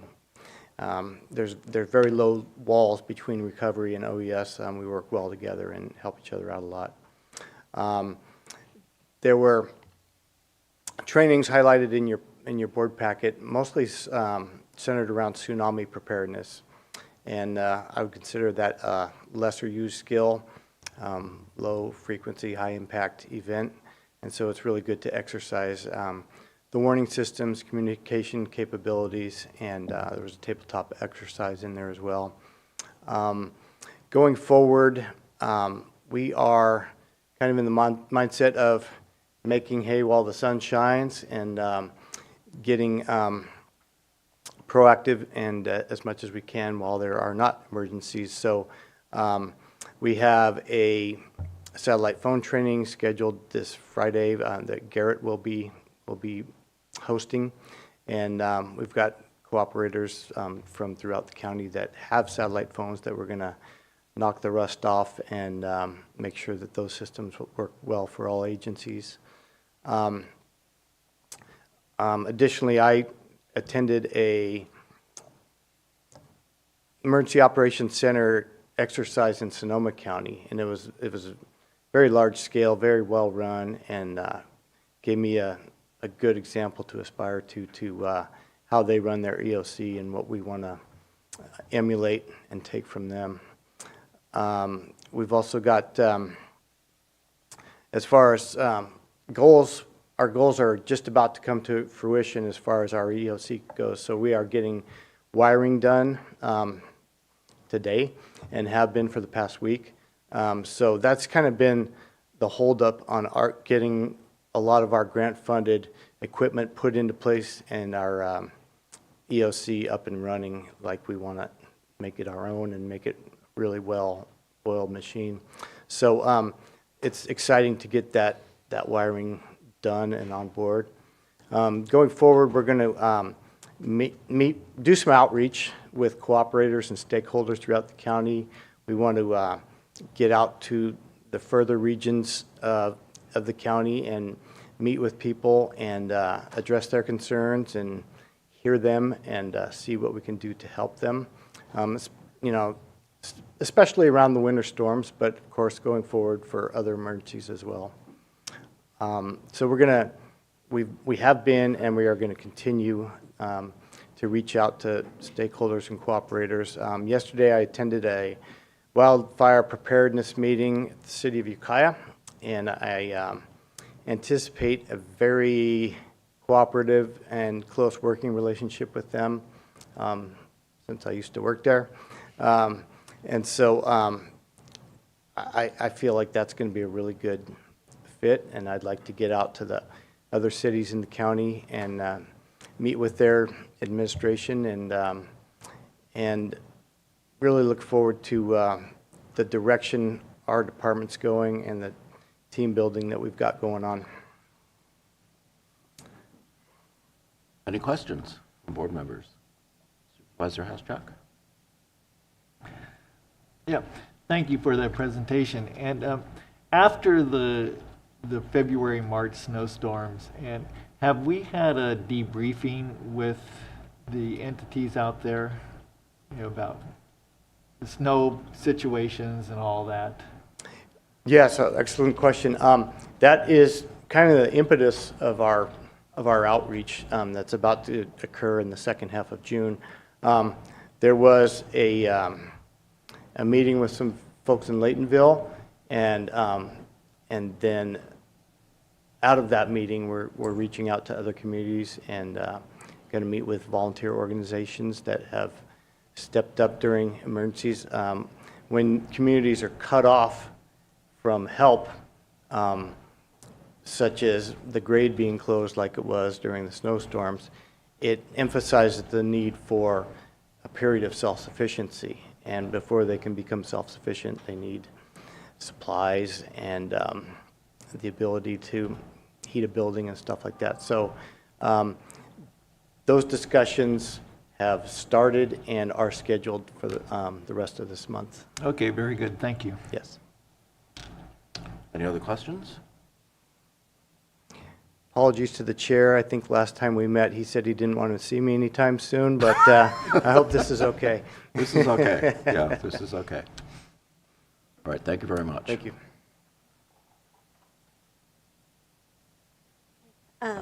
Swen Melela, I just want to reiterate that we did meet with some community members in Laytonville. Those meetings are hosted by Community Foundation, and there are more meetings scheduled again this month, as Jeff has said. Our team also is planning to meet one-on-one with other community partners, such as fire departments, fire agencies, one-on-one, specifically, we call it field trips, but those are in the works. All right, so I will put on my contracts unit hat. Contracts unit is a division within the executive office, and we work with all county departments to execute agreements and amendments to assure they align with county policies. So for this fiscal year, 22-23, we administered over 1,500 contracts and conducted over 20 training sessions to county departments. So some of the work they did this fiscal year to help improve efficiency and effectiveness include consolidating their contract boilerplates to allow direct generation from cobblestone. We updated the workflows to streamline the review process. We updated the amendment routing process for greater efficiency, and we're working with integrating Cobblestone with other county software such as DocuSign, Amplifund, and Munis.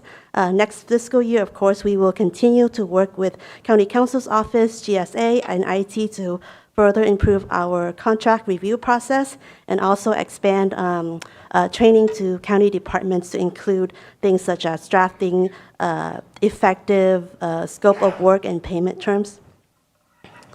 Okay, and then now I will shift to my grants division hat. I would like to introduce Terry Fennessy, who is the primary staff for the grants division.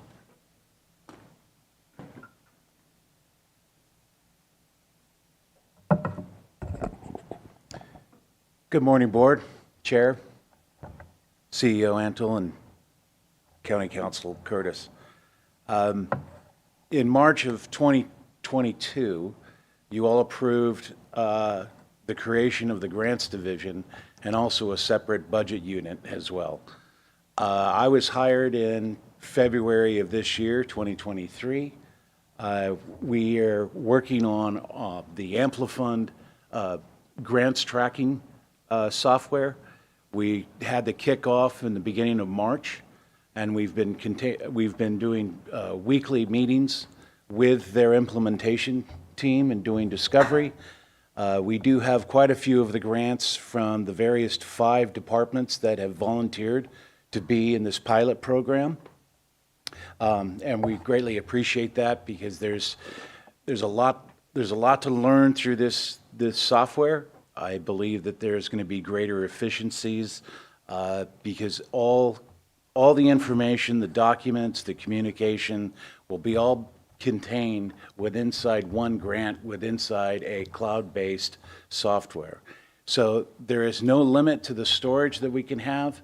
One of our great goals is to over time is to have these grants, both previous grants and current grants, kind of take those legacy grants that have been funded and get them uploaded into the software so we can start seeing some data trends. Also, I want to note, since this is a budget meeting, that my position is completely funded by a grant.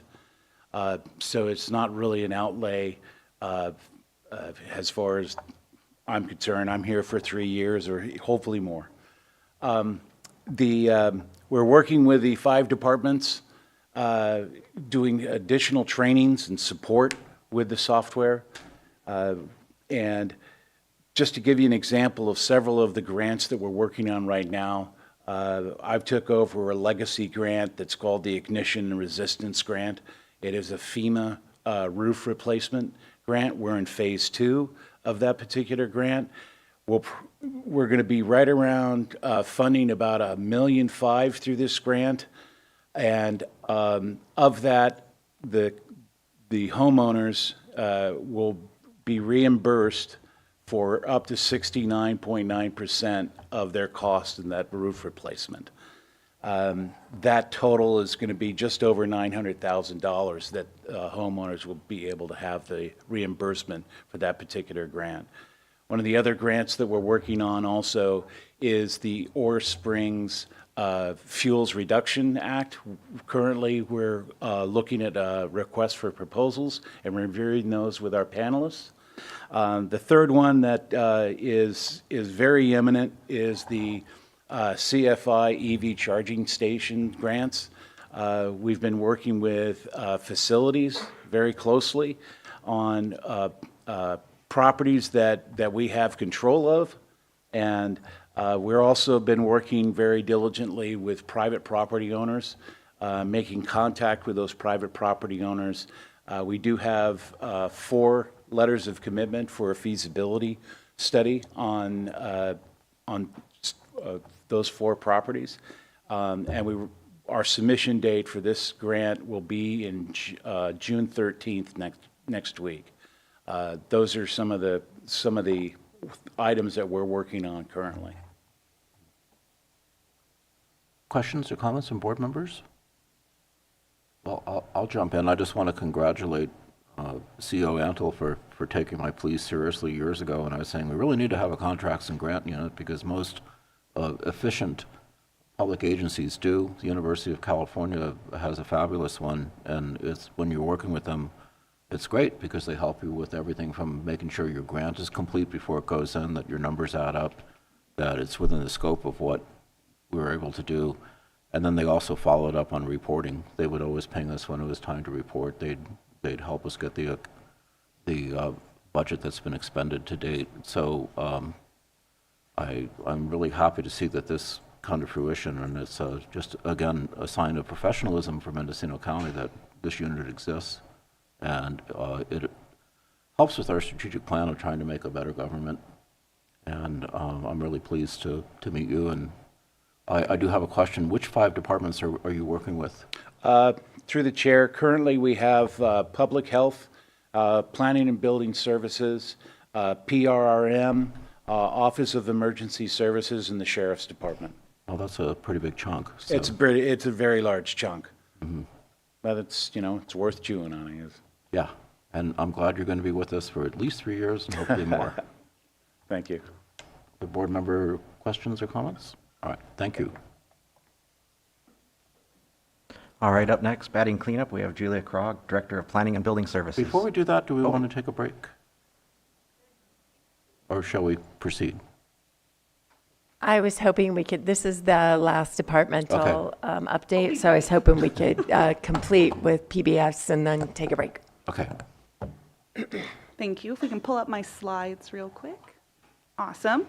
So good morning, supervisors. Julia Krog, Planning and Building Services Director.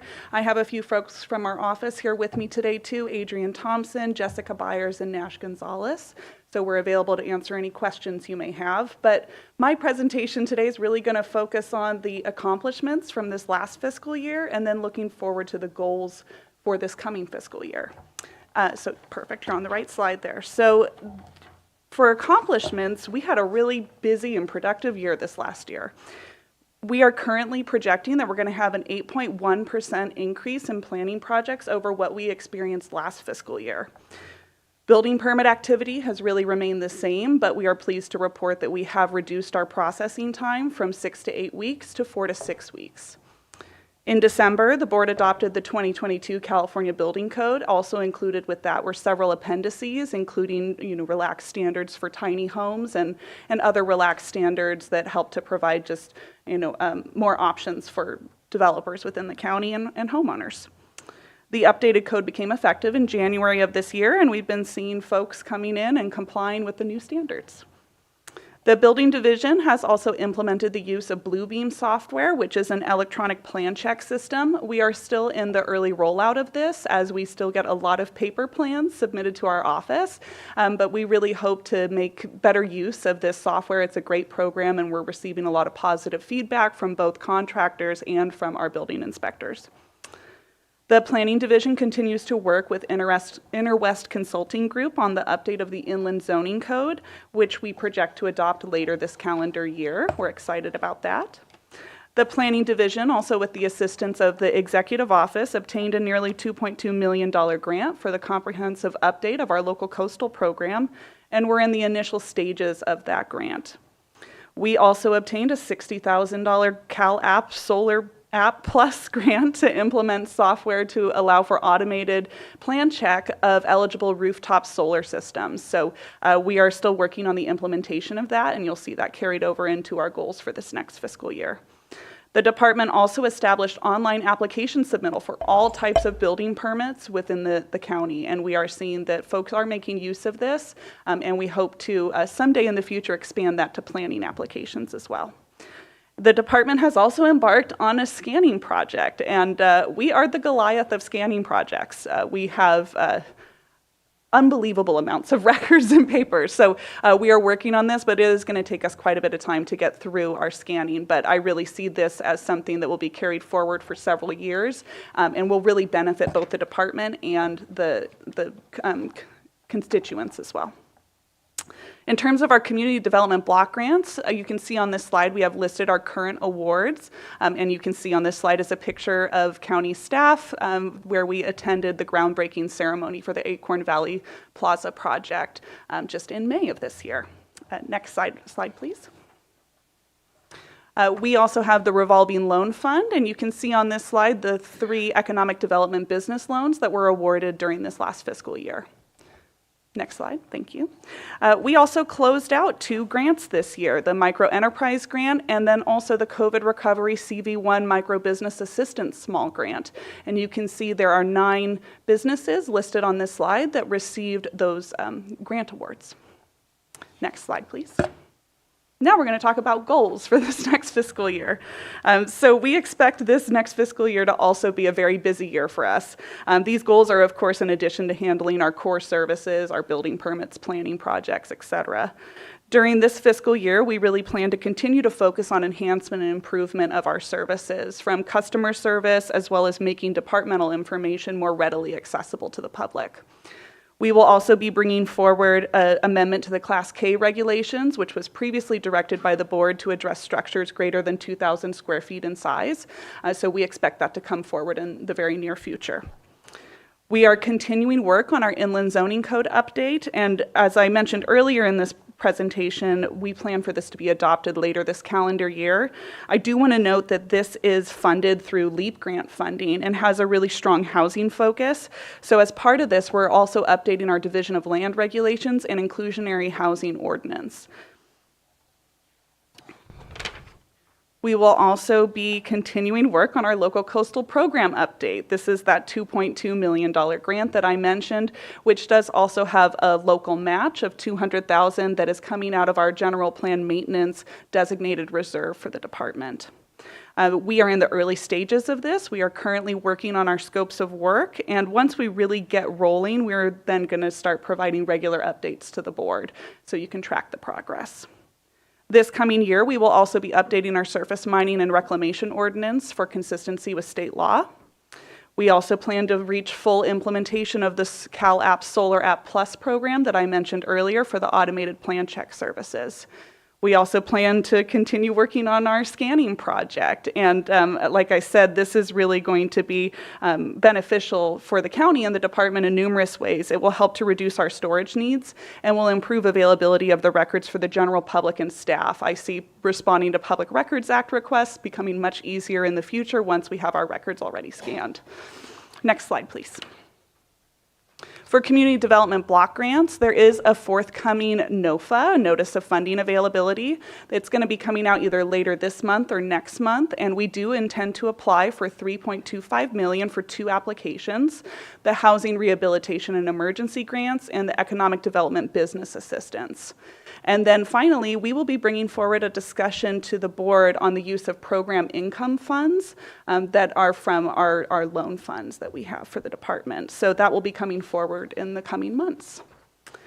So last slide, please. That concludes my presentation. And as you can see, this has been a very busy and productive fiscal year for us. And we're really looking forward to this next year and some of these large goals and projects that we have coming forward. I'm available for any questions you may have. Okay, so let's start from Supervisor Jordy and head this way. I was really pleased to hear that we're planning on applying for the CBD program. In what way does the department intend to involve the supervisors in getting early input into that application? I'm just saying my experience in Fort Bragg City Council was that staff would be checking in with us on a regular basis so that they would know the interests of the board, both for the application and for expenditure of program income. And we almost never hear from your department, and I know you're new to being head of the department, but we've almost never heard from the department early enough to give input that I felt was meaningful about how to spend those funds. It's usually, here's a proposal, deadline is next week, do you approve? And I would really appreciate the board being able to give early input about both the planning grants, because they often open up opportunities to spend program income that comes in over time on capital projects, as well as the actual application at hand. So I'd like to support Supervisor Jordy on that, as well as one of the members of the Standing Committee on Economic Development. It's, you know, I'm not sure that we've always utilized those funds as to their max, and I would like to see some communications between the people applying for the grant and the board. Thank you, Julia Krog, Planning and Building Director, and I'm going to let Adrian Thompson speak as well, but I can say that I think we can certainly be coming forward with more collaboration with the board. Like I mentioned about coming forward with a discussion on use of program income funds, that will be where we will be really looking for board direction on how to utilize those funds that we currently have. It will, of course, have to be within the parameters of what HCD allows. And now I'm going to turn it over to Adrian Thompson. Thank you, Supervisors. Adrian Thompson, Planning and Building Services. So as you noted in the presentation, there's 2 funding availabilities. There's a housing and an economic development. So really, we can take direction from the board on those sorts of items, but we won't know the full scope until the NOFA comes out. And then once HCD releases that, we can send out monthly updates and meetings, and we hold a public meeting every time, so everyone's always invited to provide comment on that. But it'll be roughly split $1.5 million to housing and $1.5 to economic development, but a 3.25 total. So we do have what I call the economic development community here in Mendocino County. How do you outreach to them to involve their ideas? Because there's some good thinking going on as to how we might spend this money. Thank you. Good question. Adrian Thompson, Planning and Building. We have an email contact list, and on that is EDFC, West Development, RCHDC, all the nonprofits. And when we send out that public notice, it's in the newspaper. With COVID, we have the Zoom invite, but we're also open to the public, and everyone is always available with forwards and emails. So if we could just follow up just a little bit. So what we did at the City of Fort Bragg, and what I've long requested we do at the county, is that we have a long-term strategy for using, in particular, the program income. So just quick overview for people in the audience. Community Development Block Grant are federal dollars administered by a state agency, so you've got extra complexity with the paperwork involved. Nobody likes the paperwork, but it's a regular source of funding. You can apply every single year, and it's a significant amount of money available to an agency. There are 2, the strategy that the City of Fort Bragg deployed, and I don't feel we've ever deployed at the county, is they would look at In order to get a competitive grant, you have to usually target the funds towards people who are extremely low income. An example would be homeless population, and other, or low income employees working for businesses. But when money is loaned to businesses, for example, or to homeowners to fix up their homes, the money is paid back. It could be paid back at no interest if the county chose. But when the money is paid back, it's now called program income. There are limitations on how you spend the program income. However, they're much broader because, well, I shouldn't say they're broader. You don't have to spend them on a project that is competitive.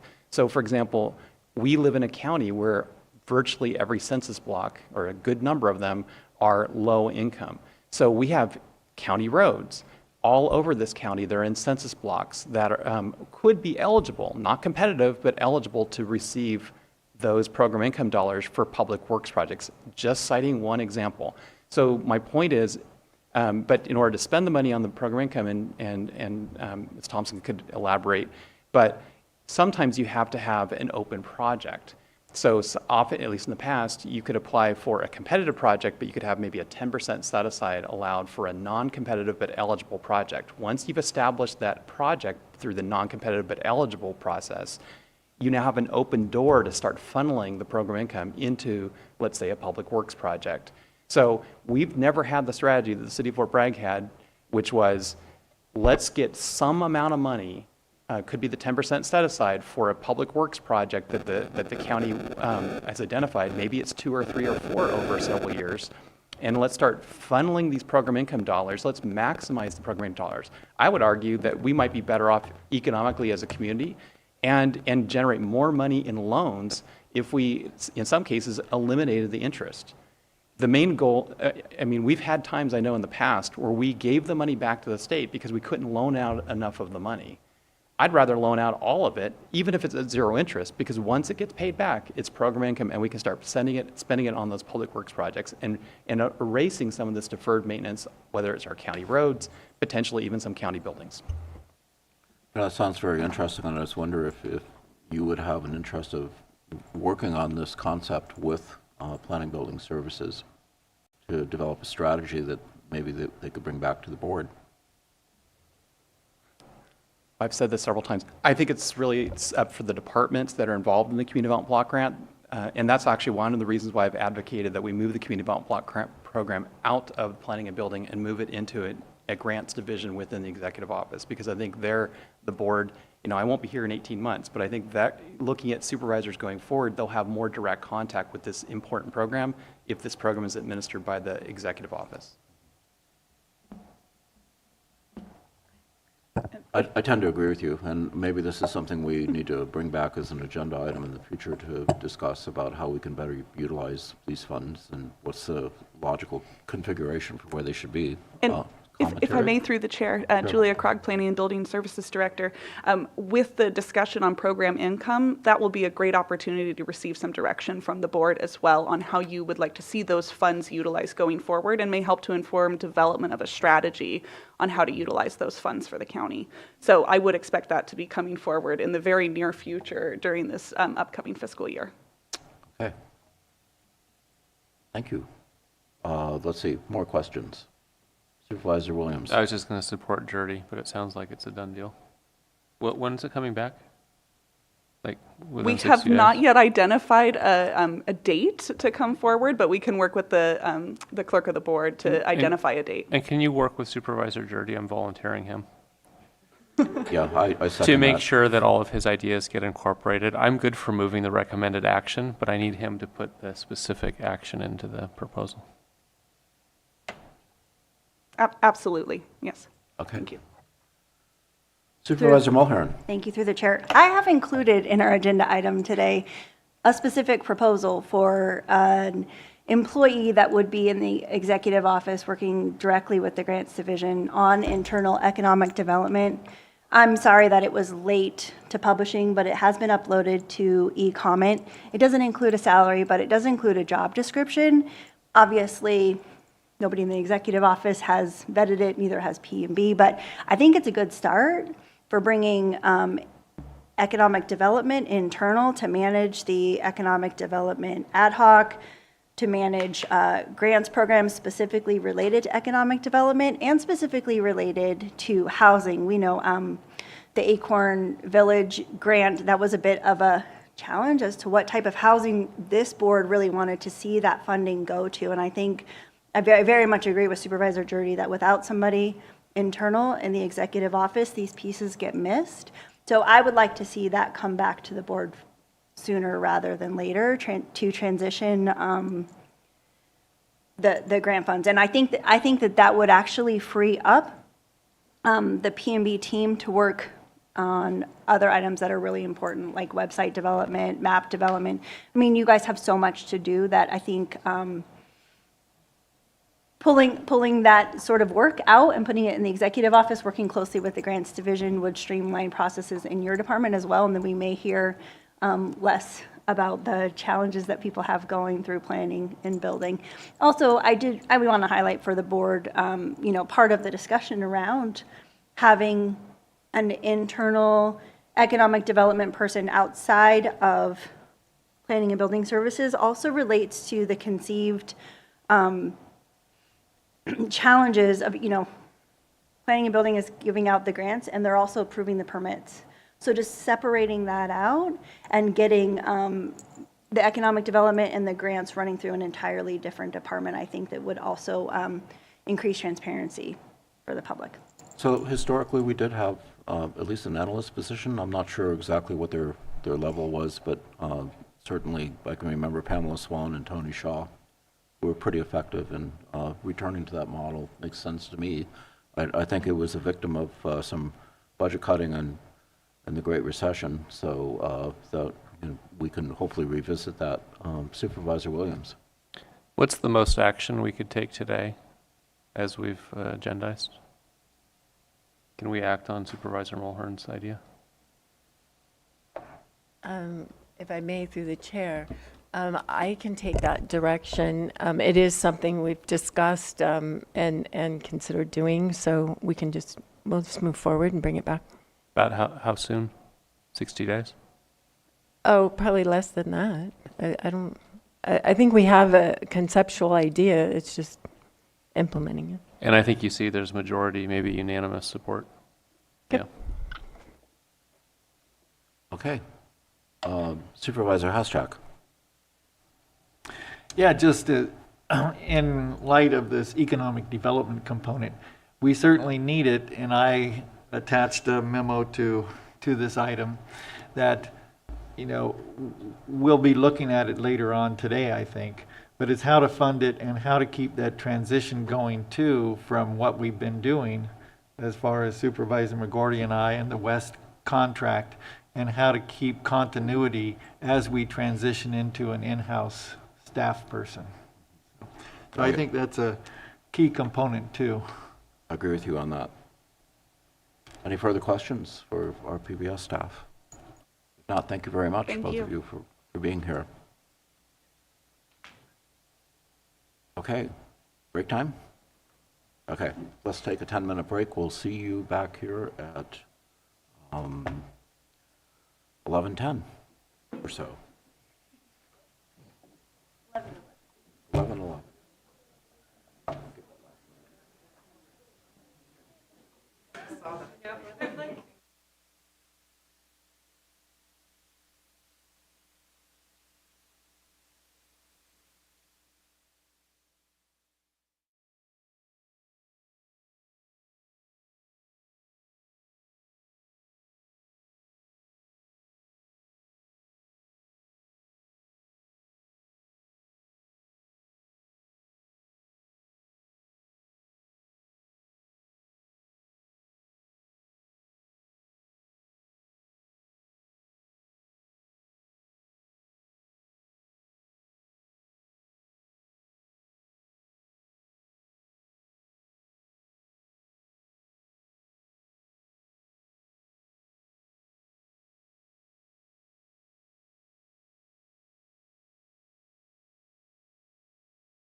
CEO Antle, wait a minute. They encouraged everybody to rotate.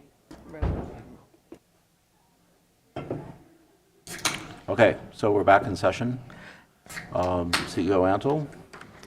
Yes, as we get back into our presentation, I wanted to start with the CEO recommendations.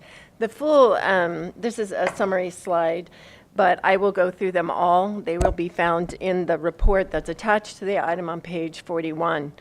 Direct the appropriations of $1,256,056 of unspent PG&E settlement funds.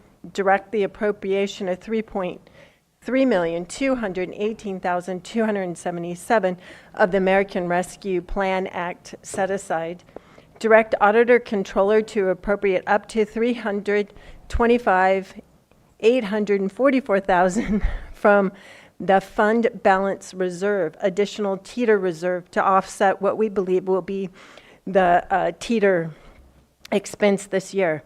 Allocate up to $500,000 from the General Reserve to staffing, training, and support for property tax assessment. Additionally, approve the adjustments detailed in the CEO's recommended budget, adjustments to departments submitted as outlined in Attachment B, General Fund, and Attachment C, Non-General Fund. Approve Attachment 8 for late arriving adjustments to budget.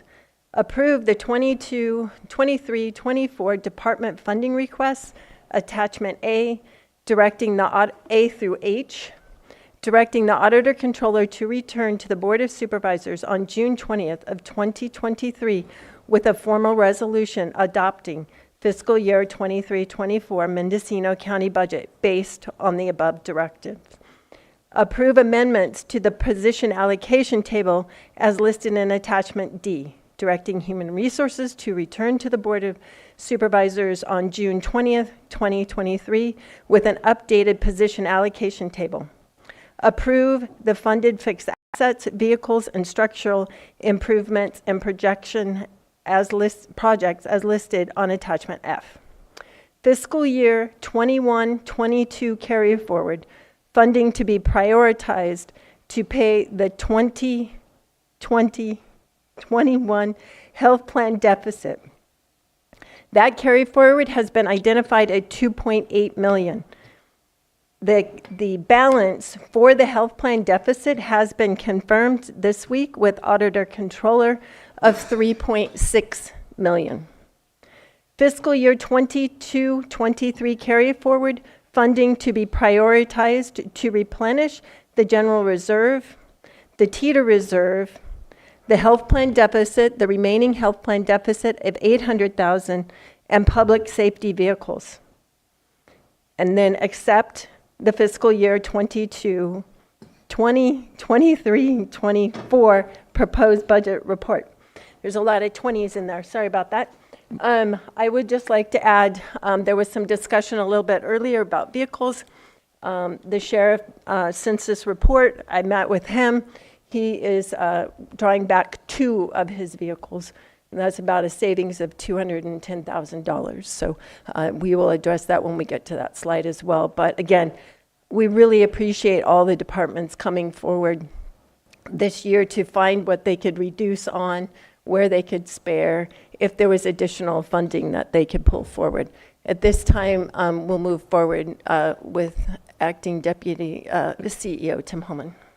Can I move the recommended action, and then I have a discussion if there's a second? Is there a second to Supervisor Williams' motion, or do you want to wait? I think we should have more discussion first. Okay. Motion fails at the moment for lack of a second. So let's continue our presentation. Well, I think I'd like to go back. Supervisor Hasjak? Yeah, with the ARPA money, and certainly there was talk about pulling it back with the debt ceiling discussions at the federal level. Will that affect our ARPA money? We don't believe so at this time. Deputy CEO Sarah Pierce is on her way up here. I think it was about when you had obligated the funds and your direction you're spending it, but go ahead, Sarah. Good morning, Board of Supervisors. Sarah Pierce, Deputy CEO. So we have submitted to the Treasury showing that all of our ARPA funds have been obligated. With this recommendation, we would re-obligate some of the funds. Part of that 3.2 million was originally obligated as the stipends, but some departments were able to come back and fund the stipends through state or federal funding. So all we are doing right now is re-obligating some of the ARPA. So we do not believe that it will be affected. Okay, great, thank you. Supervisor Jordy? Prior to someone making a motion, I just want to put one more request out that we consider folding into a motion or as a separate directive from the board. And I do support the recommended action. One of the things I look at is most county services will always be provided by a county employee, for lack of a better word, or a government employee, because you're not going to get volunteers to, I'm going to guess, work in the auditor's office or to work in the sheriff's office or work in the jail. But there are perhaps a small number of county functions that there is tremendous community support for and interest in, and the skill set aligns with volunteers. And the two examples that I can think of off the top is the county museum, where docents can be used to keep the doors open, and we do have volunteers there, and I don't want to minimize that, but I think there could be even more volunteerism at the museum in Willits. And the second is when we look at animal care services. On the coast, the Humane Society has a much newer building, many more volunteers than the county shelter next door. They get tremendous donations that the county never sees for the county-run shelter next door. And I believe the same could be true with a animal care facility in Ukiah. I believe the Ukiah Humane Society or some similar organization could provide the same service that the Humane Society in the coast is providing for animals inland. And while there would still need to be county employees providing animal control services, and perhaps a very, very small facility, care facility in Ukiah for, let's face it, dogs and cats that might not be adoptable, because the Humane Societies, in order to keep their volunteers motivated, they run no-kill shelters. We come very close to that, but we aren't no-kill at the county shelter. So you almost by default have to have some kind of place for these unadoptable animals. And so that's probably why, in the end, you would probably still have some very, very small shelter in Ukiah for the whole county that would be run by county employees. But I think that we could over time, we could identify a handful of functions like running of the shelters, like perhaps the bulk of what the museum does, or more of what the museum does through volunteers, and thereby reduce the county expenses. And then finally, on the coast shelter situation, I hope that there can be an equitable situation where the Humane Society is compensated for the work that they're providing for the benefit of county residents who live on the coast, because they are lifting part of that load that the county is not covering with the closure of the coast shelter. And then, so those are just some thoughts, and I would hope that we could have some general direction to staff to work with community partners to try to identify services like I just mentioned that could see additional community volunteers and nonprofits take on additional roles where it's viable. Supervisor Williams. Could you restate the proposed direction? That the executive office work with departments and community partners to identify functions of the county where community members and nonprofits could fulfill the role at a lower cost to the county. And did you say you support the recommended action? If that was a motion, I'll second Well, it. so I wanted to see if there was any other board members who had something that would get into a motion. So it doesn't have to go into the motion, but I think we need to revisit probation at the end of Q1. And so I hope we walk out of here with some sort of commitment that we'll at least revisit and see what the needs are at that time. Okay. Supervisor Mulherin. Thank you. I agree with the CEO recommendations, but I did want to just highlight that the some of the unspent PG&E funds were contracts with local fire departments. Some were misstated as expired contracts in the original agenda item, and those have been corrected. So I just wanted to note that for the record. And if there are any other fire departments that had anticipated receiving those funds, they still have time to come forward to make sure that they receive those funds. And I appreciate the work that the auditor, treasurer, tax collector has done with the executive office fiscal team to get us here today. I think that that really is important. And I think that we need to recognize that that has been, a rough transition. And hopefully we're headed down, all sailing down the same path together.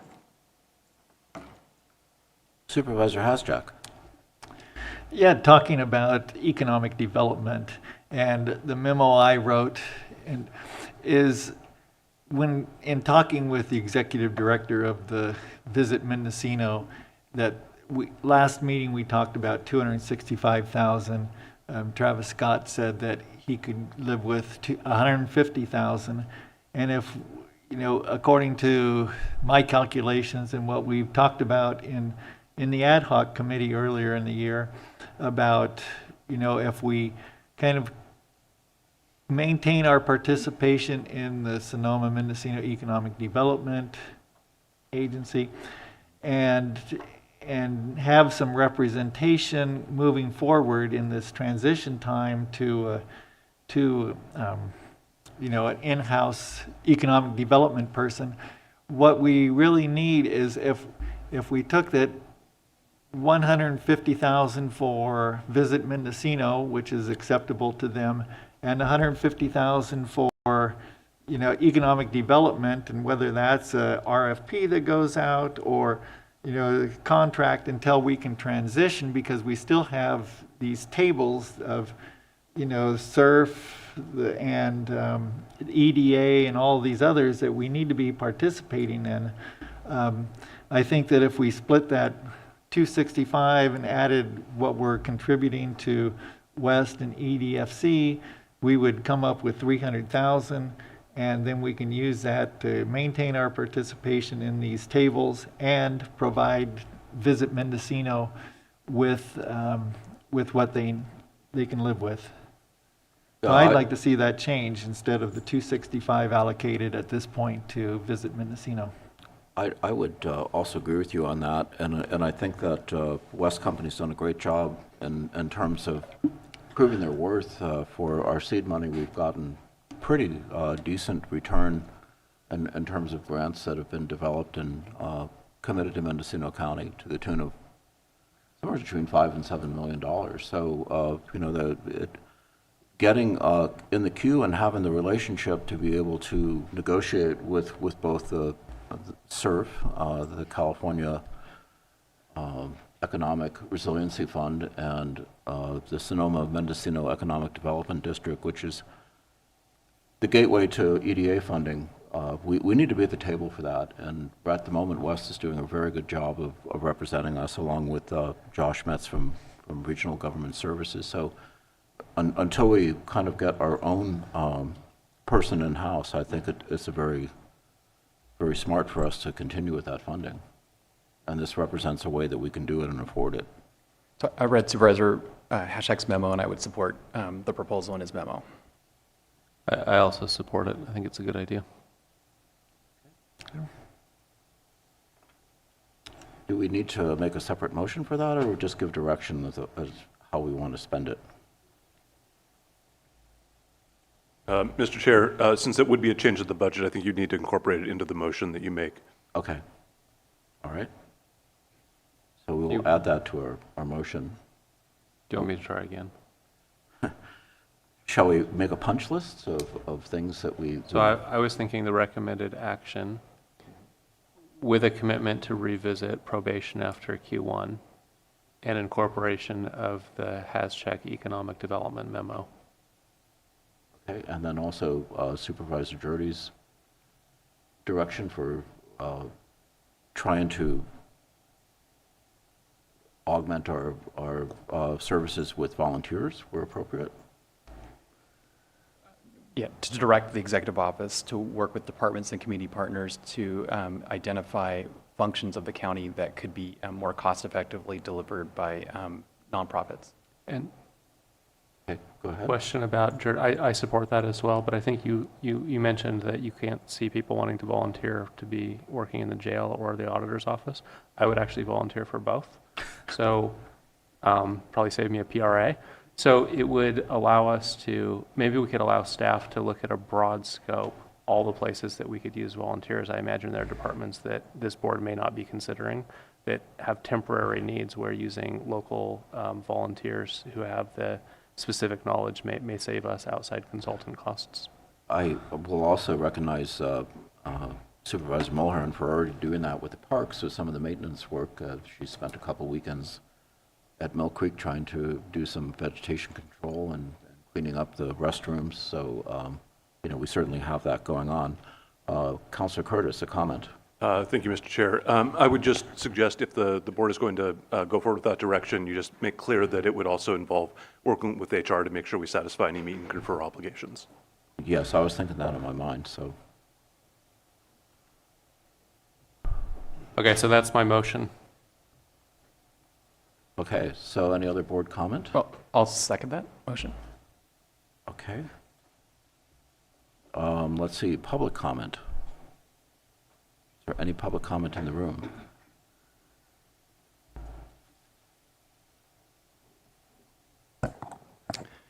Chair McGordy, members of the board, CEO Antle, County Council Curtis, my name is Patrick Hickey, field representative with SEIU 1021.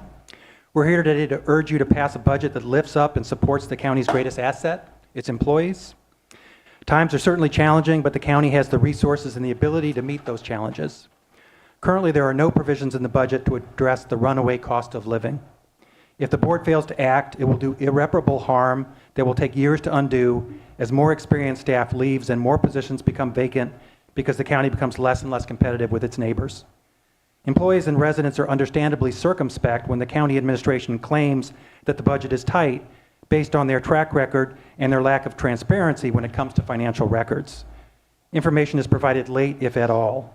Money is tucked away in a wide range of reserve funds or not clearly presented. Where's the annual comprehensive financial report? Where's the single audit report? But where do you find the money, you ask? Here are some suggestions. When you hear the scare talk about Mendocino County's financial difficulties, what isn't mentioned is that the county has nearly $500 million in investments. According to Mendocino County's December 22 investment report, it anticipated over $3.8 million in investment interest income this year. Where is this noted in the budget? The county's investment portfolio has grown from $240 million in 2016 to $480 million, a 100% increase in just 7 years. The county's reserve funds have been trending upward for the past 15 years. The purpose of these reserves is to save for a rainy day. We're here to tell you that for county employees, it's pouring, and we're asking the board for an umbrella. The board should increase the amount that they are drawing from the general reserve fund to balance the budget. The board recently took $2.5 million that had been allocated for Whitmore Lane and moved it into the general reserve fund. That was general fund money that could and should be used to move county employees up to market rate. The county is transferring more to the road fund than is needed. You can reduce the budget unit 1000 transfer by $2 million for the road fund and put that toward employee wages. The county continues to have a vacancy rate of about 26%.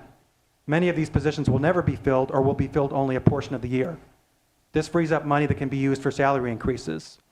A portion of these funds need to be rebudgeted to wages to improve staff retention and recruitment.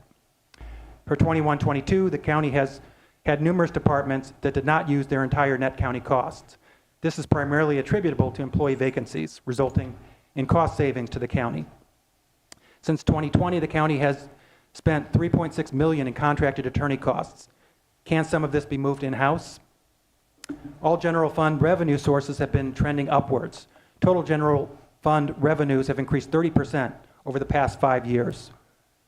The California Government Financial Officer Association recommends that counties maintain an unrestricted fund balance in their general fund that covers at least 2 months' worth of general fund operating expenses or revenues. Since at least 2018, Mendocino County has exceeded such recommendations. 4.3 months for 2020, 4.8 months for 21. We don't know yet for 22 because we're still waiting on the ACFR. The county continues to underutilize available state and federal funding for non-general fund programs. Let's prioritize and maximize bringing these funds into the county. Let's stop pretending like there isn't any money. You all are setting priorities, and the employees are watching. Pass a budget that serves the residents of Mendocino County and provides employees with what they need to do their jobs. Thank you.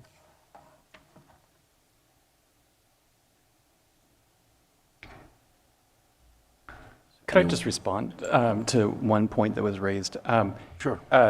So, Patrick, you said that county revenues increased by 30% over 5 years? That's correct. General fund revenues, yeah. Okay. So just using a compound interest calculator, that's just barely over 5% growth each year. And in this year's budget, I don't have the figures for prior years, but in this year's budget, even with no COLA in the budget, so bare bones budgets for all the departments, we're seeing county expenses go up by 6.5%. So you can see, given knowing in the last several years, we raised county employee salaries to bring them up to market. Our expenses grew much faster than 30% over the last 5 years. I would have to look at that more closely, but I mean, clearly right now we're in a very challenging period.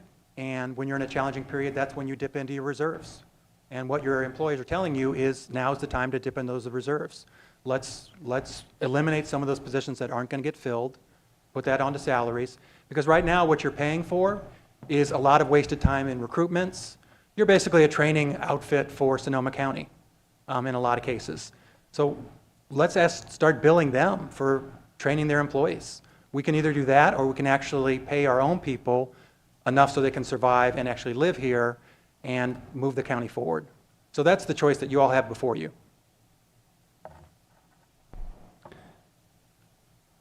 Supervisor Williams. I think some of those arguments are faulty. The idea that there are positions that are going unfilled, and if we would just close them, we would have more available. It doesn't really pan out. If it did, we would have a carry forward. We wouldn't be using one-time funds. But that aside, actually, there's a whole string of arguments there that, looking into it, I don't think are right. I still support living wages for all employees, and I would support bringing all employees to market. And I think Mendocino County has a footprint that's beyond its revenue. And this may be a good period in time to have a reset in staffing, vehicles, facilities, health plan, everything. Because we're not on a track that's sustainable. And we can kick it down the road one more year. I think that's what we're doing with the $7 million one-time funds. But I agree with the argument. If you don't pay people market wages, you're training them for other counties. You're going to lose your best talent. It's very hard to recruit. You have to. So I guess I see the two options as you could have a staff reduction and no COLA, or you could have a deeper staff reduction and a COLA. And I think the board is really struggling with where's that sweet spot where our employees feel valued, they can survive here, but we're not losing more people than we have to. And frankly, it is a struggle. For me, it's a struggle. I don't want to lose anyone, and I want to pay fair wages. But this idea that there's money tucked away somewhere and it's hidden, and I don't know. I mean, if maybe you know something I don't. When I look deep and when I ask the hard questions and I get the printouts, I don't see that this county has much money to its name. And if I could follow up on that, if I could ask the Treasurer Auditor, Shamiz Covison, there was a reference to a $500 million, I think that might be referring to the county treasury, and I believe the vast majority of those funds actually belong to the school districts. Thank you, if I may. Shamiz Covison, Auditor, Controller, Treasurer, Tax Collector. Presently today, $346 million is schools alone in the county treasury pool. That does not include the special district funds that are also in the treasury pool. So the county portion of the treasury pool is not nearly as much as is alluded to. It's probably closer to 100 million in Okay. total for So all it's important for programs. county employees to know that there's not some big pile of cash just sitting there accruing interest to the benefit of the county and that the county is just choosing not to spend it. These are funds that belong to special districts, to school districts, and a small portion of that belongs to the county. But the board is moving to take $500,000 from the general reserve. What we're asking is that they take more than that so that they can actually staunch the flow of hemorrhaging that's going on in this county and try to help people hang on and keep doing the work that they love. Chair, may I? Yes. Yeah, so I mean, the problem with that is it's a structural deficit. So imagine we use that reserve this year and we give a COLA. Next year, we have the same hole and the added expense of the COLA. And maybe it's a multi-year COLA. How do you sustain this using a finite reserve? But I guess I'm seeing this as a structural deficit that will go on for years. I don't see the population changing. We're essentially a no-growth county. We have declining revenue in real terms. What makes us think that 3 or 4 years out we're going to be in better shape? Well, you've spoken to this already. There's a number of reserve funds that the county has been failing to collect that it seems like you're finally starting to work on getting collected. So that includes obviously the microwave money, but also property tax funds that haven't been collected. We heard from a number of people earlier about the failure to collect supplemental property taxes. So there's going to be an opportunity to expand that budget. But I disagree with you on the fact that there's no money to be gained in the 26% vacancy rate. I think there is money to be gained there. There's a number of departments that came in below net county costs, and that's because positions were vacant. And so that's money that was not used. Most of it then got sucked up by overtime in the sheriff's office. But there's things that the board can do to focus on that as well. So I think there are opportunities. The board also needs to strategize for new revenue sources, right? Let's up our TOT tax. Let's look at some other potential revenue sources. Let's look at other bond options. You can't just sort of shrug your shoulders and say, it's a big problem, we're not sure what we're going to do, so we're not going to do anything. Well, I would have to say that, was it 6 years ago, 4 years ago, the board placed a ballot measure on the, measure on the ballot, and it would have closed the loophole on collection of TOT at private campgrounds. And there was dead silence by SAU on that ballot measure. They chose not to even endorse it, even though that money would have gone to the county general fund. There wasn't a single letter to the editor in support of that tax, and I was told by a member of your executive committee that he argued in favor of the tax, but the executive committee of SAU chose not to endorse it. So that was money that was going to go to the county general fund, would have gone to county salaries, and SAU did not publicly support that tax. Instead, 2 years later, the board put the same tax on the ballot, but gave the money to the fire departments, and then it passed. So, to say today that SAU would support new revenues to the county when the board was trying to pursue new revenues and SAU sat on its hands is a little disingenuous.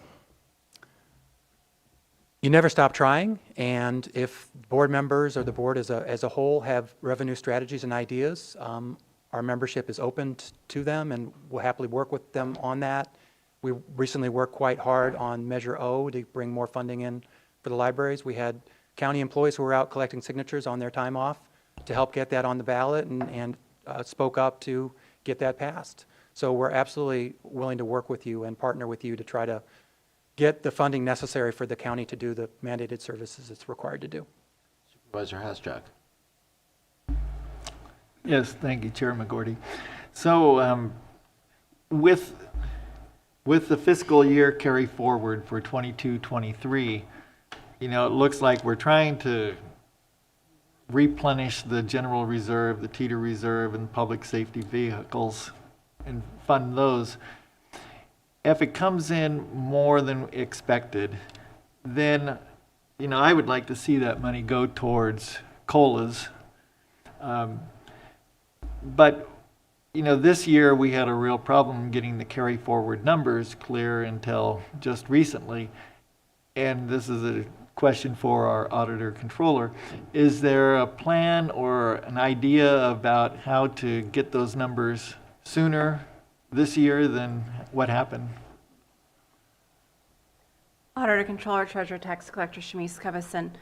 Last year, we had a number of things that were presented challenges to the fiscal year-end close. Several of them related to staffing shortages in both the auditor's office, the tax collector's office, as well as other departments. It was also the first year that we closed the books in this significantly upgraded version of the finance system. And so all of the processes essentially had to be reevaluated and new direction given from the software vendor to ensure that those processes took place similar to what had been performed previously, but within a completely different software version in the system. So I am hopeful that we will be able to close and have numbers much more quickly, but there are that is also going to be dependent on the information being in the system, and I will have to work with the CEO to ensure that departments are processing their final entries in the system as quickly as possible. There are some departments that we've had to work through some billing questions, some internal service billing items that we do need those to be caught up. So there are potentially some delays that I'll have to work with the CEO's office to ensure that those departments do get those information into us as quickly as possible, because obviously we're already in June. So we do intend to try to move those forward as quickly as we can. We are still trying to wrap up the 21-22 audit and financial statements. The outside auditors are working with departments right now trying to get that information so they can complete the single audit and we can get the ACFR produced. So, you know, we will try to go as quickly as we can from one audit to the next, but that is going to require the cooperation of departments and fiscal staff. Okay, thank you. You know, I've just seen lately that like the cannabis taxes come in higher than expected, higher than budgeted, and so hopefully we'll have some more positive news like that. I would like to see the short-term rentals, you know, the TOT for short-term rentals increased by several percent. You know, right now it's 10%, which relatively speaking, compared to other counties in our area in Northern California, it's low. And I think that we can look at, you know, getting some revenue from that. And I think that collecting all the short-term rental taxes would benefit the county too. And so, you know, whether we take that money and, you know, one idea it has been to use that money for housing. You know, if we could buy land and, you know, create workforce housing with that extra income, because I think with each percent of the short-term rental, it's like 300,000 or so. And so if we could, you know, if we increase it 3 or 4%, that would generate close to $1 million each year. And certainly workforce housing is an issue for all of us. So just putting it out there. Well, just on that point, County of Santa Cruz has TOT on short-term rentals that's 2% higher than it is for all other lodging, because short-term rentals generally have a lower cost of operation and better tax advantages that traditional lodging doesn't have, or that homeowners have if they want to rent to a long-term tenant. And I think there's a strong argument for it. I think that would be a perfect example of a community group. If they wanted to support services that are offered by the county, I think they could step up and go collect signatures and get it on the ballot, just like the library tax. I think there's a strong argument for a tax like that, but if the board puts a tax on the ballot, it either has to go for county general services, which I think is unlikely to pass, or community members could collect signatures for a specific purpose, and it would only take 50% to pass it. So I think if there are community members who want to see a particular county service protected with its own funding, there would be a strong argument in favor of a dedicated TOT just on short-term rentals for that service, but I think it would have to come from the voters to have a chance of passing. Supervisor Mulhern. Thank you. This was specifically to Patrick's comments about being supportive and offering assistance. I'm just going to be very frank with you. We need your help figuring out how to downsize our facilities and how to get our employees using less space. I think that, you know, our goal is to have the department heads bring something forward. I think to be much more productive in the conversation, if our employees can figure out amongst themselves how they can share space, how they can telework, how we can consolidate our facilities, I think it would be a lot more productive of a conversation. When I've been asked what I think should happen, I've been told frankly, like, no, we're not doing that. Well, okay, then tell me what you want. Because I don't know, you know, exactly what you need for space. And I would more than strongly encourage you to help the employees gather to come up with a plan for the space needs, because that is going to be one huge cost savings. And I can't do it without their support. Supervisor Williams. Yeah, on revenue generation, you know, if this were a private business, if it were my business, I would have hardships everywhere else and focus on bringing in the revenue. There's people that owe the county money. A lot of people owe the county money. We don't even send bills. They're not even assessed. They're not on the tax rolls. That seems like the number one priority. You're not going to get that with COLAs and keeping the current workforce in the current buildings. It's just not possible. The resources that we're throwing at this problem, you know, 100 years will go by and it'll be the same.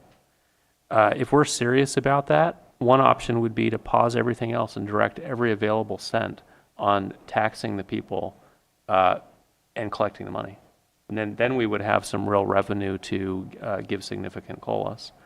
There may be some other options there. Maybe this is something that we contract out. Maybe there's a firm that wouldn't charge us up front and would take a piece of the action of what they collect. I'd be fine with that because at least every year going forward, we would see revenue. I don't know how many houses it is. If we knew, they would probably be on the rolls. But looking at sample plots, at one point it seemed like maybe 1 in 5 houses are not being taxed. A lot of this is a third or fourth house on a parcel zoned for 2. It's a significant, you know, it's $10 to $12 million. Even if it's a lot less than that, even if it's 10% of that, that still represents the COLA for the employees. And then I've brought this up time and time again. I'm going to try one more time. The employees who are reimbursed 100% by the state, I think it's time to move them to market, 100% of market. Why would we underpay somebody? And the argument, there's been several arguments. When 2019, when I first started bringing this up, I heard if we do that, people will transfer from general fund departments to state reimbursed. That wouldn't be such a bad thing right now because it means we're not having to lay people off and we're balancing our budget and we're giving them closer to a living wage. That's a huge win. I also heard that classifications create a problem, that if we give an analyst X certain pay in a state reimbursed role, somebody else who's in a general fund role is going to need that same. They're different jobs, right? Someone who works with social services, the title may be the same today, but that same title at DOT, it is literally a different job description. They're doing different work. And so that's a direction to HR. Fix the classification so that you can pay the state reimbursed positions market with impact without impacting our general fund. I don't understand why this hasn't gotten traction. Can we move on it now? Why wouldn't we have groups of people who could be paid market wages and we're choosing not to? I believe the bargaining group would has to also agree. Well, the county could propose it. If they want to fight it, we'll listen to that argument. But why wouldn't we at least start from a position of use every state dollar available where it doesn't affect our general fund? And I know the CEO may point out some of the positions look like they're state funded. They do have an impact on general fund. So I want to be really careful about qualifying this to instances where there would be no impact on general fund. And I would just comment, we do have Sarah Pierce, Deputy CEO, that's assisting with public health right now. And we have Director Miller in the back.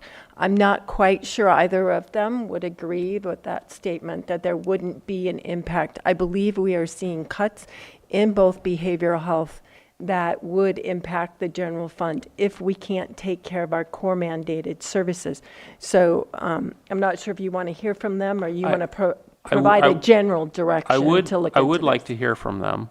And I guess the direction would be to either make the change or somebody signs off telling the board definitively that it's not possible, that we are using state funds to the maximum allowed today without impacting general fund. But we need an answer. Otherwise, it's this rumor that's floating around the county endlessly that there's money on the table from the state that we're not utilizing. Either there is or there isn't.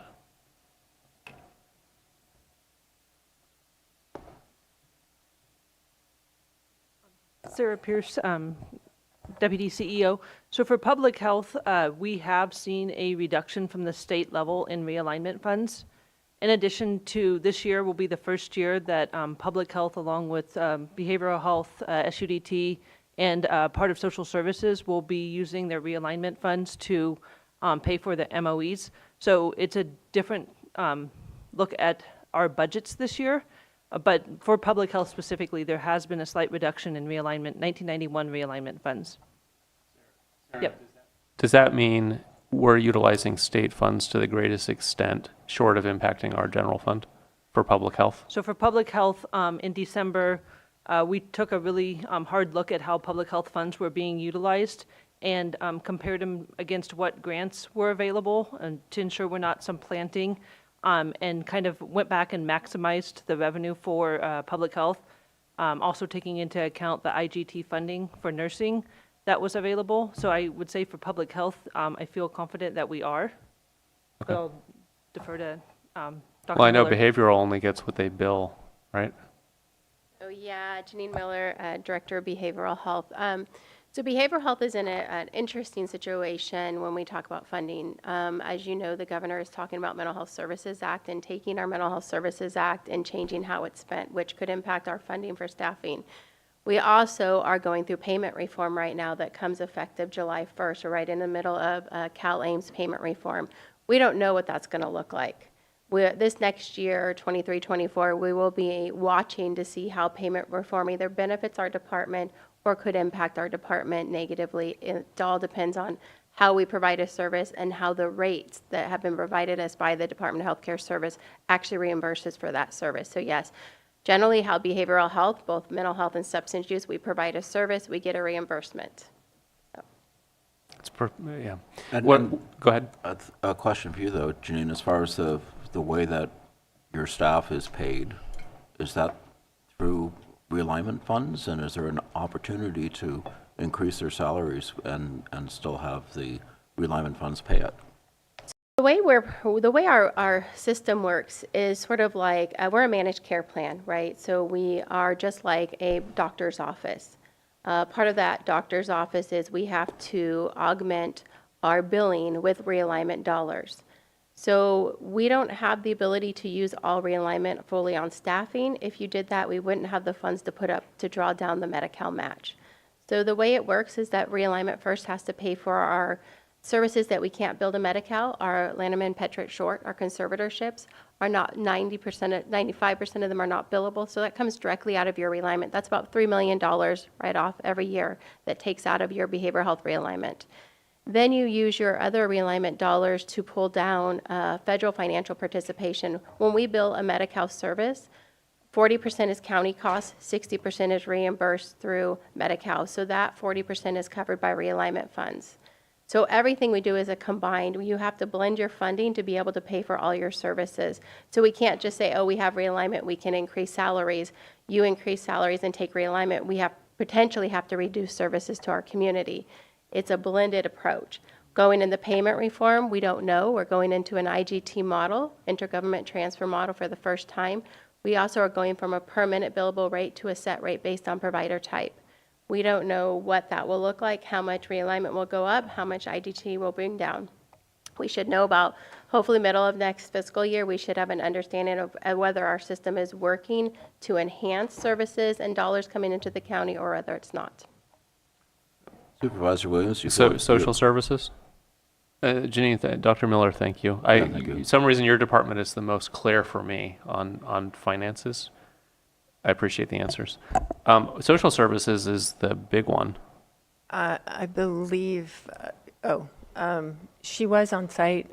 Maybe she has left. But to the point that Sarah was mentioning, this is the first year that for a couple of departments, including those that they mentioned, that we have pulled. There was a maintenance of effort. We are using the 1991 realignment to buy those out. So the departments are having to use the realignment in a different manner. And we didn't take all of it this year from social services, mainly so they could adjust their services, adjust whatever they need to be able to take additional funding for next year. We are also maximizing the A87 cost plan to these departments as well. And so there, again, it's a transition year, and we may be able to do more next year, but the departments need to adjust to what we have done to them this year. In the current year, is it possible to raise wages in social services without impacting the general fund? There's Director Emery.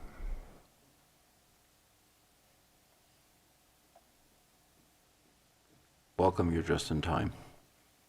Why, thank you. I try. Good morning, members of the board. Becky Emery, Director of Social Services.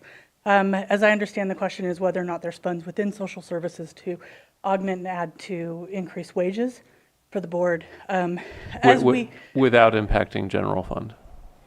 Without impacting general fund. So as was shared by Sarah Pierce, we are working very closely with the executive office this year in utilizing our realignment to help buy out our county general fund. So that is a piece of that. Another part of that is our draws from the state. Some of those are increasing, some of them have held flat. Excuse me, I was trying to rush down here. You can take your time to catch your breath. Oh, thank you. Some of those have held flat. Overall, the wage increases that we have been able to give have been able to be absorbed by social services as we're working to buy out. Now, keep in mind, we can only buy out our county general fund in years where we have growth. We cannot use it to compensate or offset costs with our base realignment. So that's a big piece of that.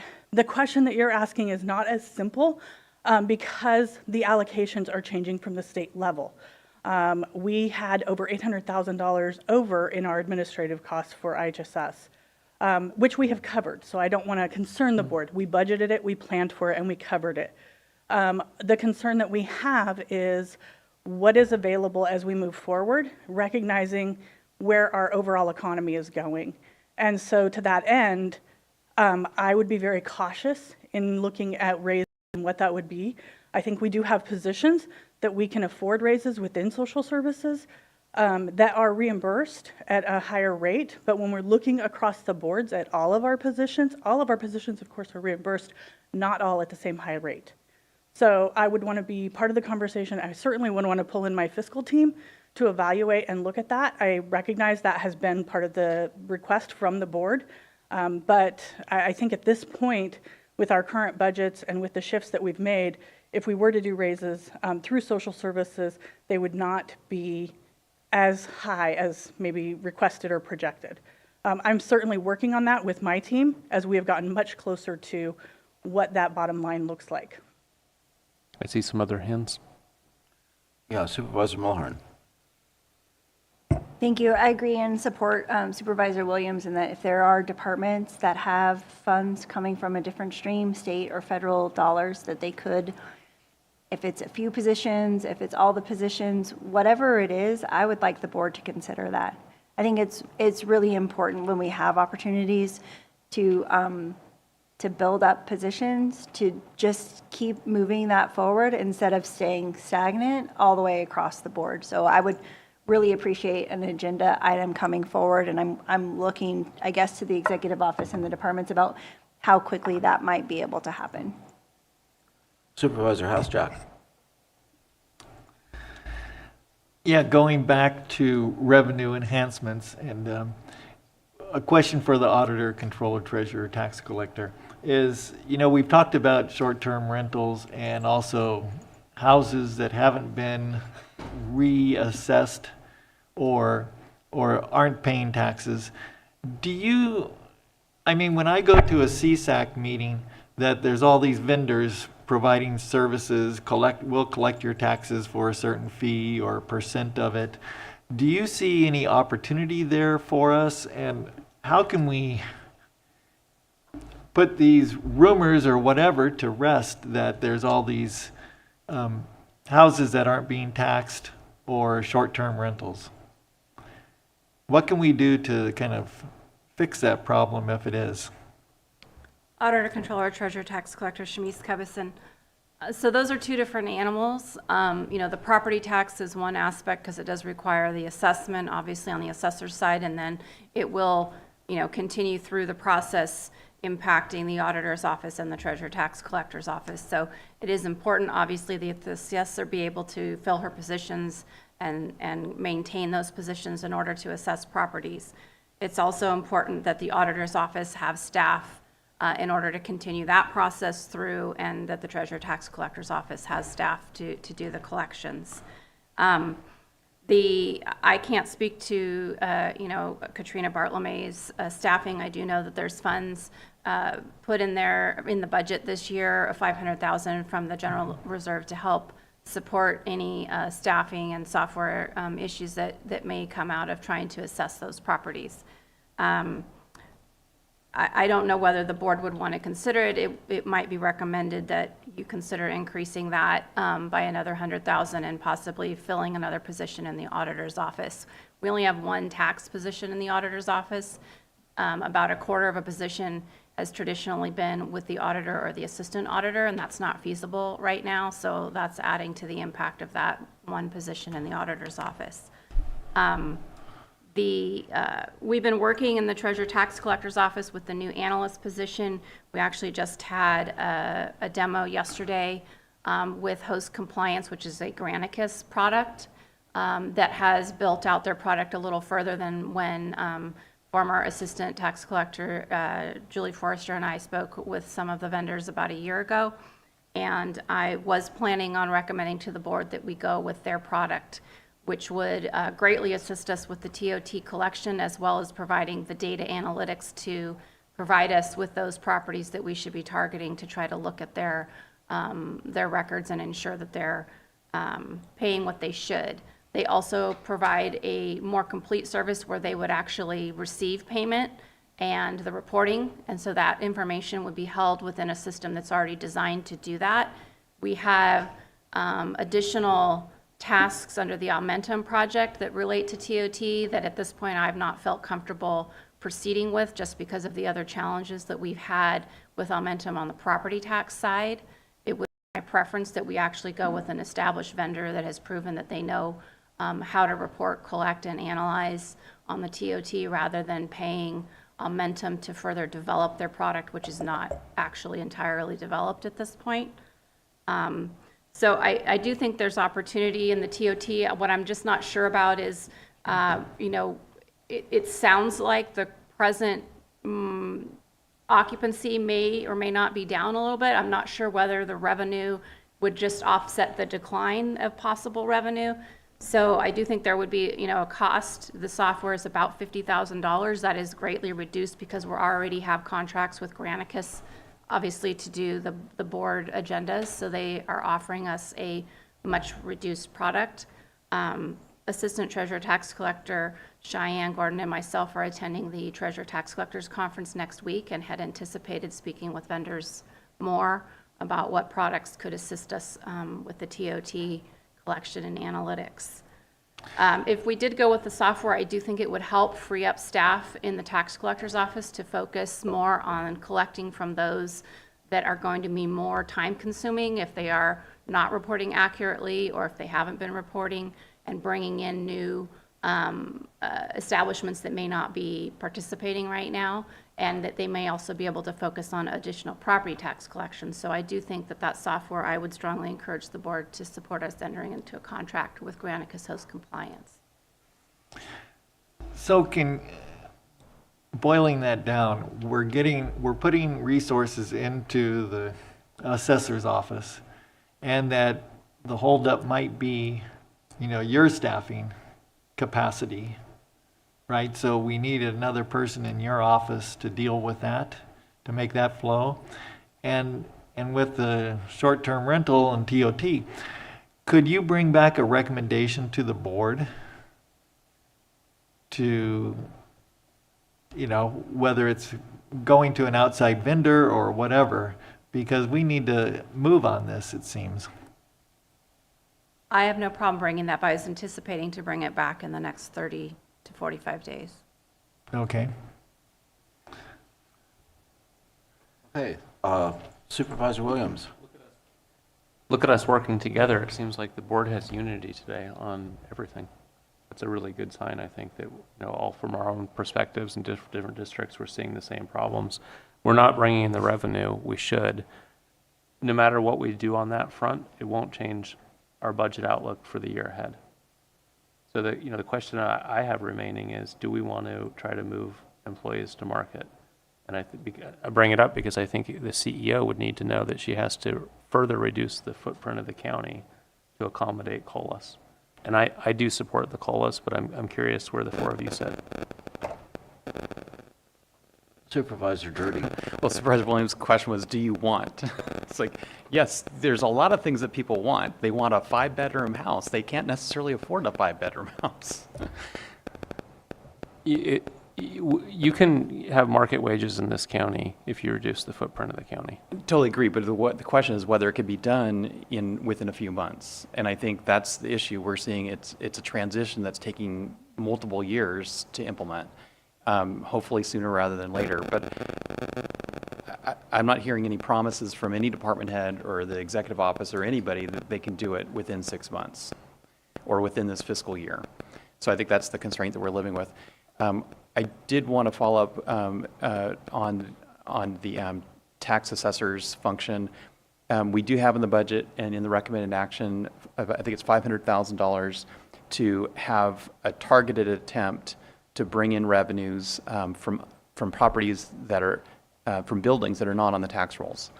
And I thought maybe we should have some discussion about that. I believe the assessor and the executive office has looked at that as being dedicated employees to that function. And I want to speak up in support of that being truly a dedicated team.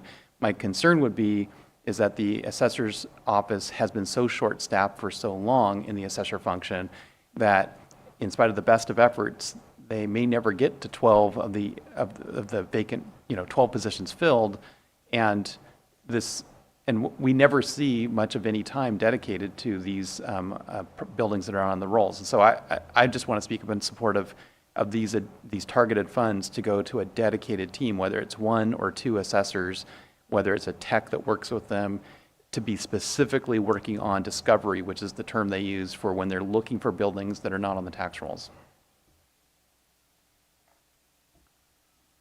Is that clear, CEO Antle? I think it is too. Certainly, that was the intent of the wording, yes. Okay. Supervisor Hasjack? Well, what I'm hearing is we have that model in the assessor's office, but then we're going to have a bottleneck in the auditor's office. And since we're using $500,000 from reserve for this project, should we go ahead and use $600,000 to provide that extra staff person in the auditor's office? Because we don't want to get to a point where we're bottlenecking this, in a perfect world where we're about to collect these taxes, then we have a bottleneck again that we're creating. CEO Antle. CEO Antle, if I may, I believe this is worded general enough because it is focused on the property tax assessment. We called out staffing, training, and support to be allocated out of that 500. And it may be at some point we have to come back and ask for more, but we haven't hired yet. We don't know who's out there. We haven't looked into additional. And again, I don't think, we would set it in a special fund and the departments or department would draw against those funds. We are not putting it into their regular operating budget because this is considered seed money. Okay, so with that seed money, we could see it from the assessor's office and the auditor controller's office, and it would kind of go from beginning to end in this process. They could use it as they see fit.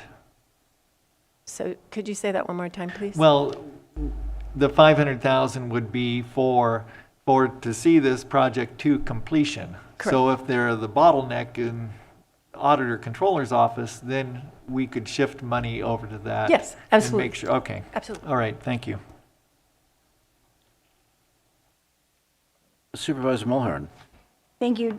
I appreciate the conversation and understand the path that we're going down.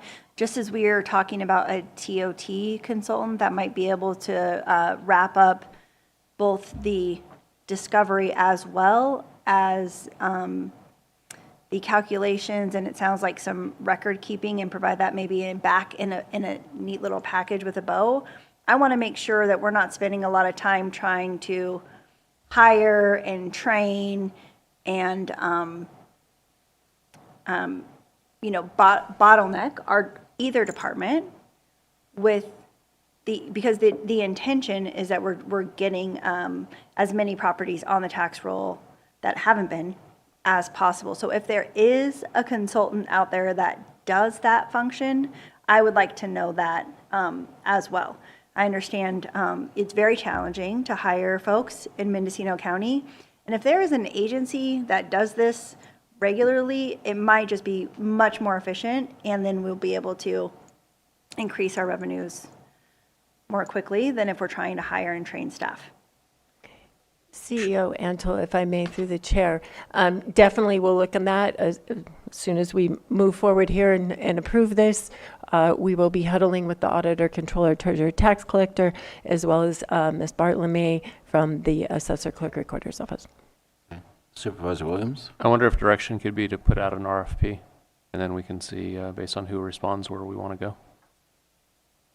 Well, do we want to make that decision now? Do we want to investigate our options? Or? We want to make that decision a few years ago. I mean, we've been through this where options are going to come back. I would rather just give direction, put out an RFP and I understand there are components that only the assessor's office can perform, but I think that RFP may, if we get responses, it may allow us to at least begin the discovery process where the appraisers know where to go and what to appraise.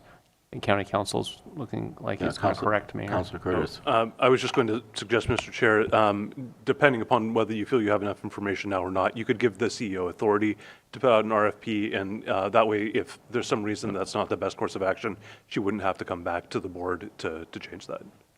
Can we do that? You have one here. So I would support that, knowing how many vacancies they've already had in the core group.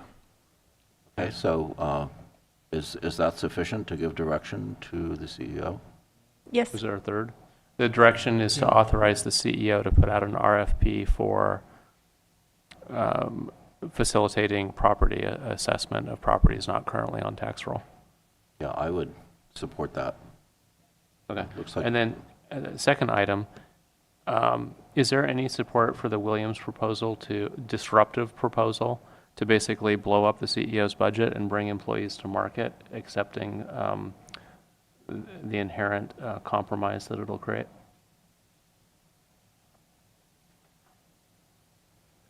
I'm going to go a little prudent here and say no. I think something like that is a really major decision that really should involve labor as well as the board. And it seems kind of dictatorial, and I'm just worried it would create a lot of chaos. And we're finally to the point where we've worked really hard to get a budget that is workable, and I just, at this moment in time, it worries me to do something like that a lot. Well, and also what I think I'm hearing from the department heads that are largely state funded is that in past years, they were receiving county general fund dollars. Starting with this year, we're phasing out those county general fund dollars to those departments. And so we don't know if they in fact could afford to raise the salaries for some or all of their employees without those county general fund dollars. And so I think we need to see what happens with their funding in the new regime. And that's not to say that we don't support and appreciate our workers, because I agree with you. They probably are underpaid relative to market value around us, and I wish there's a way that we can retain them. If they're good and they want to stay here in Mendocino County, we should facilitate that if we can. And I think this is the whole point of us trying to bring in our, dollars that are due us from taxpayers. And that's mostly what we're talking about. We're not talking about increasing taxes. We're just getting people to pay what's owed. And I think that that's good stewardship of our budget, and it's something that I think our board is 100% behind. We still have some public comment in the room, so if there's people who would like to come forward, I'm going to recognize Carrie Shattuck. Ms. Thank Shattuck. you. Good afternoon. Candidate for First District Supervisor, Carrie Shattuck. I just want to say that we definitely have to support our county employees. I mean, the woman that spoke earlier saying she makes $7 for overtime, that's not even legal. So I'm not sure how that's happening within the county. And we're giving Visit Mendocino money when we're pinching pennies and using one-time funds to balance our budget. We really need to, scrape it up here and support these employees. I mean, that woman spoke about all the hours that she put in, and she's getting $7 an hour for overtime. Something's very wrong. Thank you. Yeah, Chair, I don't think anyone is getting paid $7 an hour. I think there's a mistake there. For clarification, that was for on-call hours. So some employees are on call on the weekends or evenings, but they're not actually, they're at home or somewhere, but they're on call. And so there's obviously a much lower compensation when someone's on call rather than when they're working at their job. Chief Locatelli. Yeah, good morning, Chair, Board, CEO, County Council, Eisen Locatelli, Chief Probation Officer. I had a speech prepared for you all this morning, but based on the board's recommended action and that anticipated vote and dealing with our structural deficit at Q1, I don't think it's necessary to go into any details.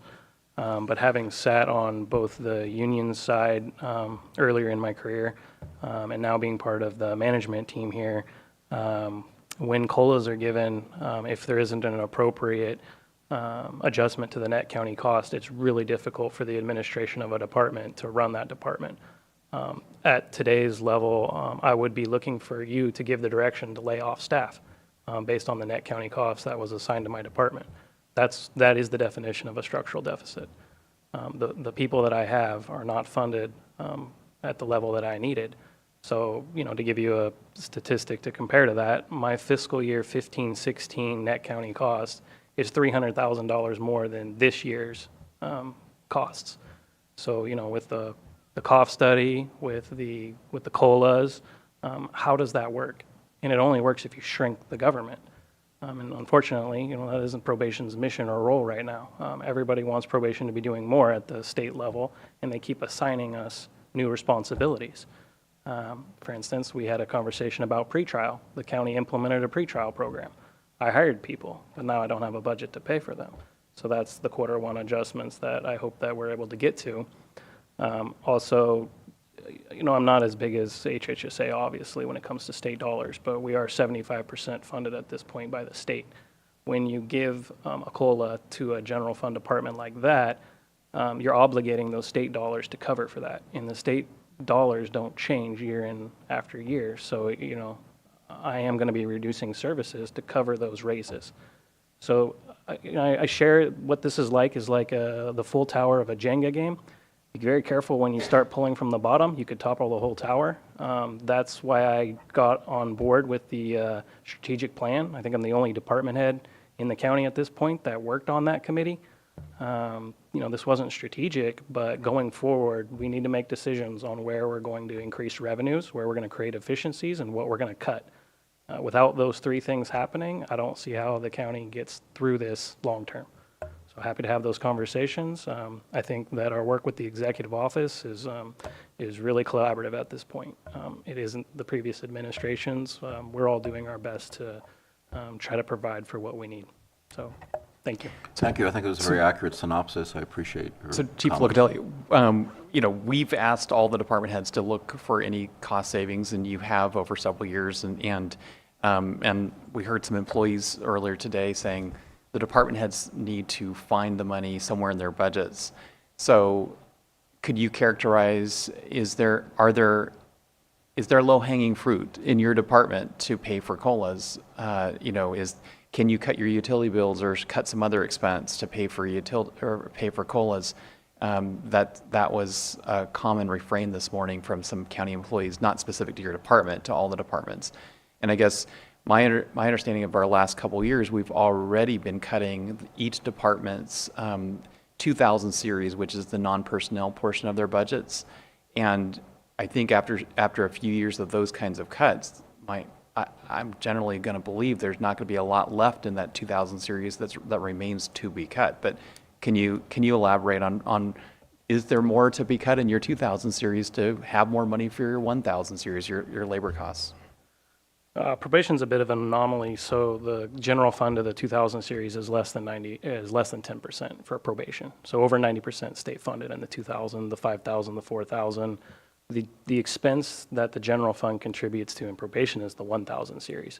So when you take a 2000 series 8% reduction to all general fund departments, and you don't just selectively target the general fund, you end up taking about a 22% reduction to the general fund from probation. That happened when we did that exercise a couple years ago, and I keep trying to explain to the powers that be that how the funding works, and it really is like a Jenga game with probation. To answer your question specifically, yeah, the county can do a lot for efficiency. I only got Wi-Fi in the building 3 years ago. There is a lot of technological efficiencies that Mendocino County should be pursuing. Light switches should just be on an automatic timer. That's pretty simple. That's standard in other counties. They should shut off at 5 o'clock.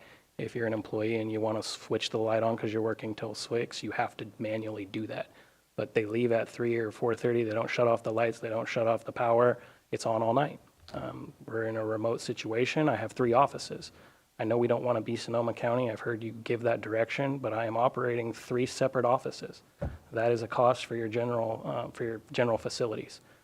I think that is important, and that is something that is unique to Mendocino County, that we try to bring our services to our communities. I don't think it's easy to get to Ukiah from Covelo, Fort Bragg, Wallala, so we go to them for services. But that is a cost, and that is a cost that the board has to bear if you expect my department to do that.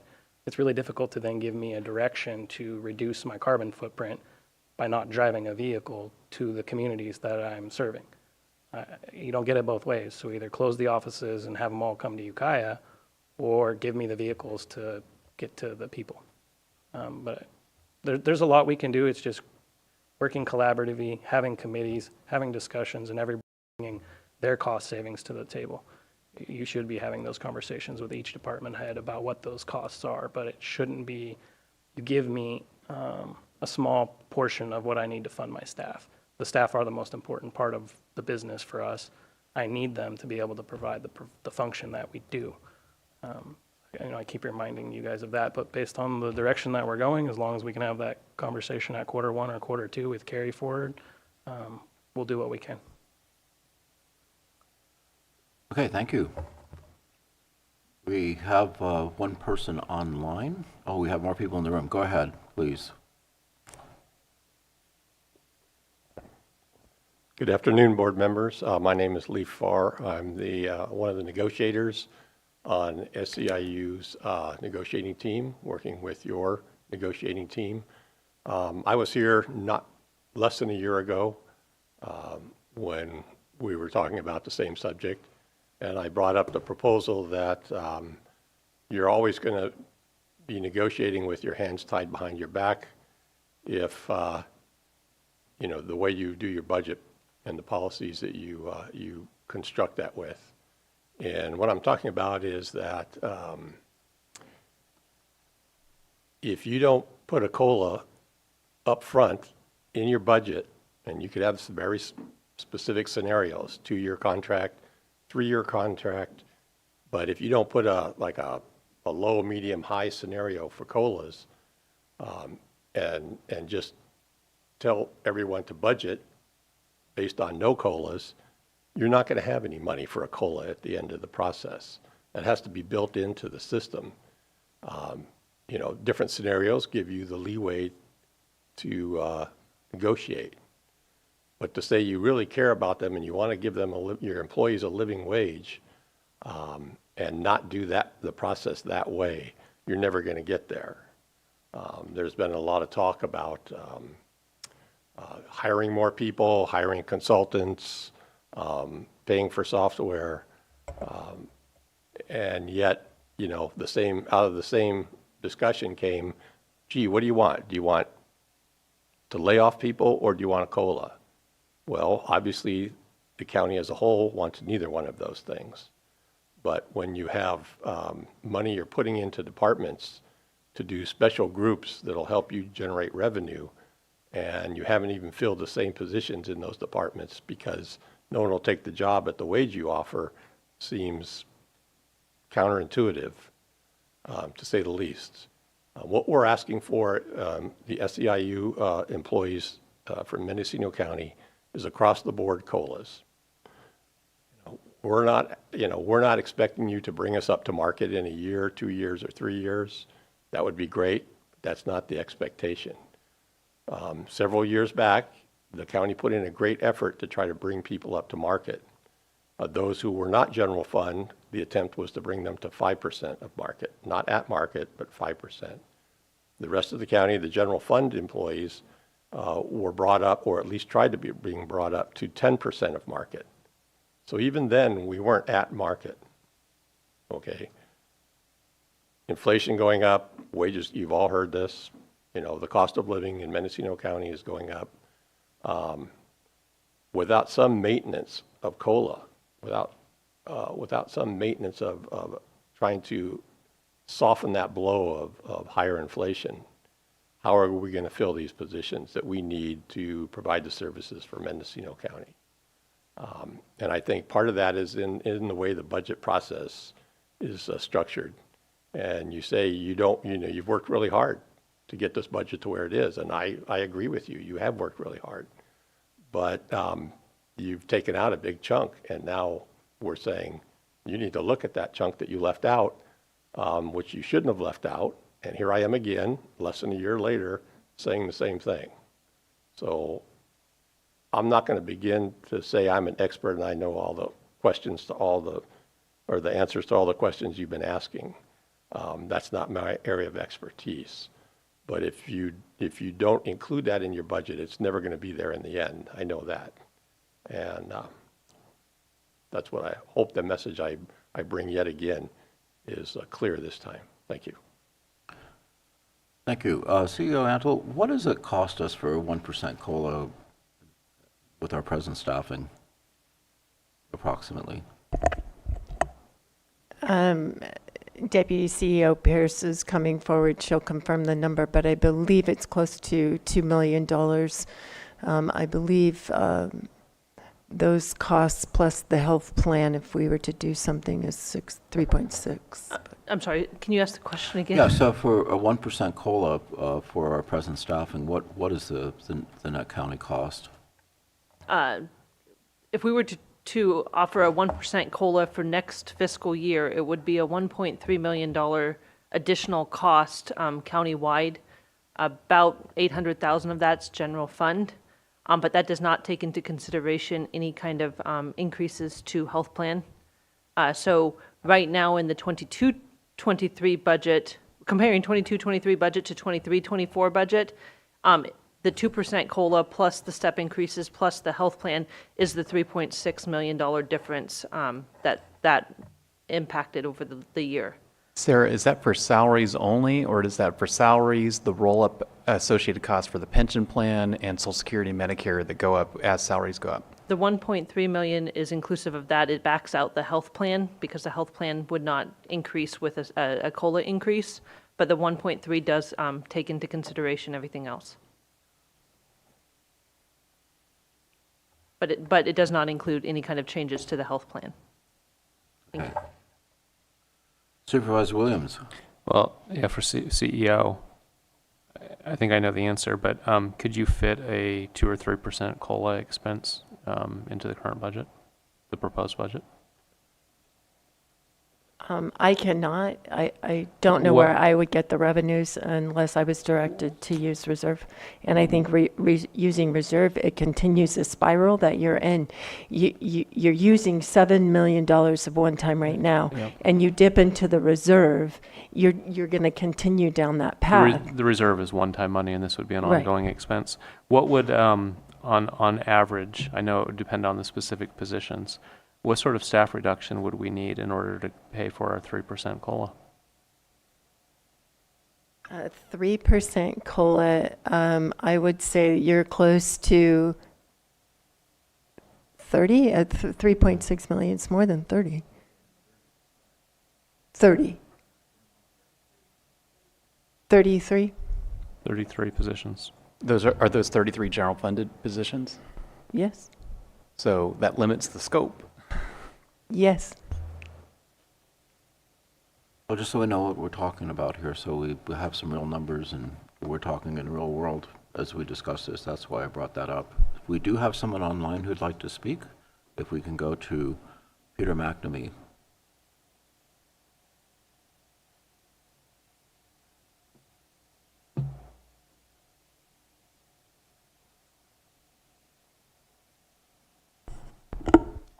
Peter, please give us one moment. We cannot hear you in chambers.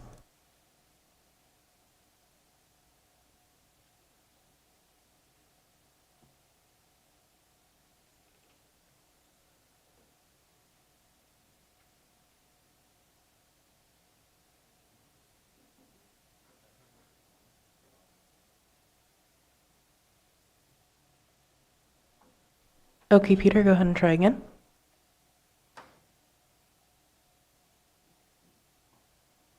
All right, we are still unable to hear you, so please give us a moment.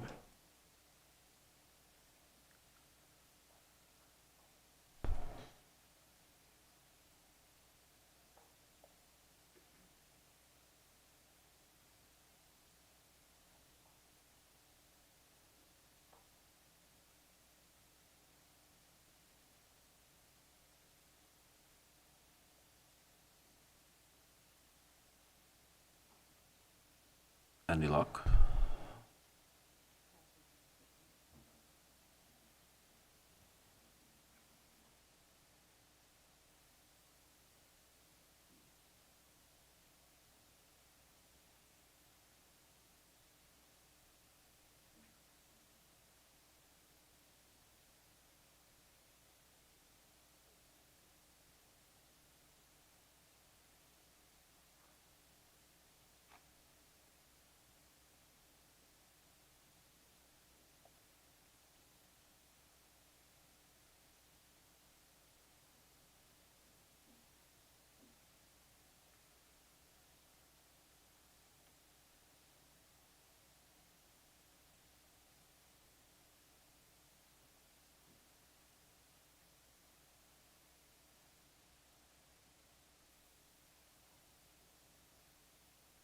While we're waiting for Peter, or have we given up, or? Chair, I think it's a technical problem on the county side. Okay, so what we should do, I think, is probably have any last commentary from staff, and we'll try to connect Peter if we can. If not, we'll unfortunately have to miss his commentary, so. No. Chair, if I may, CEO Antle, we would like to move the recommended actions that included the various directions from Supervisor Williams and Jurdy that was captured, and move forward. Oh, and Supervisor Hashek as well. Okay.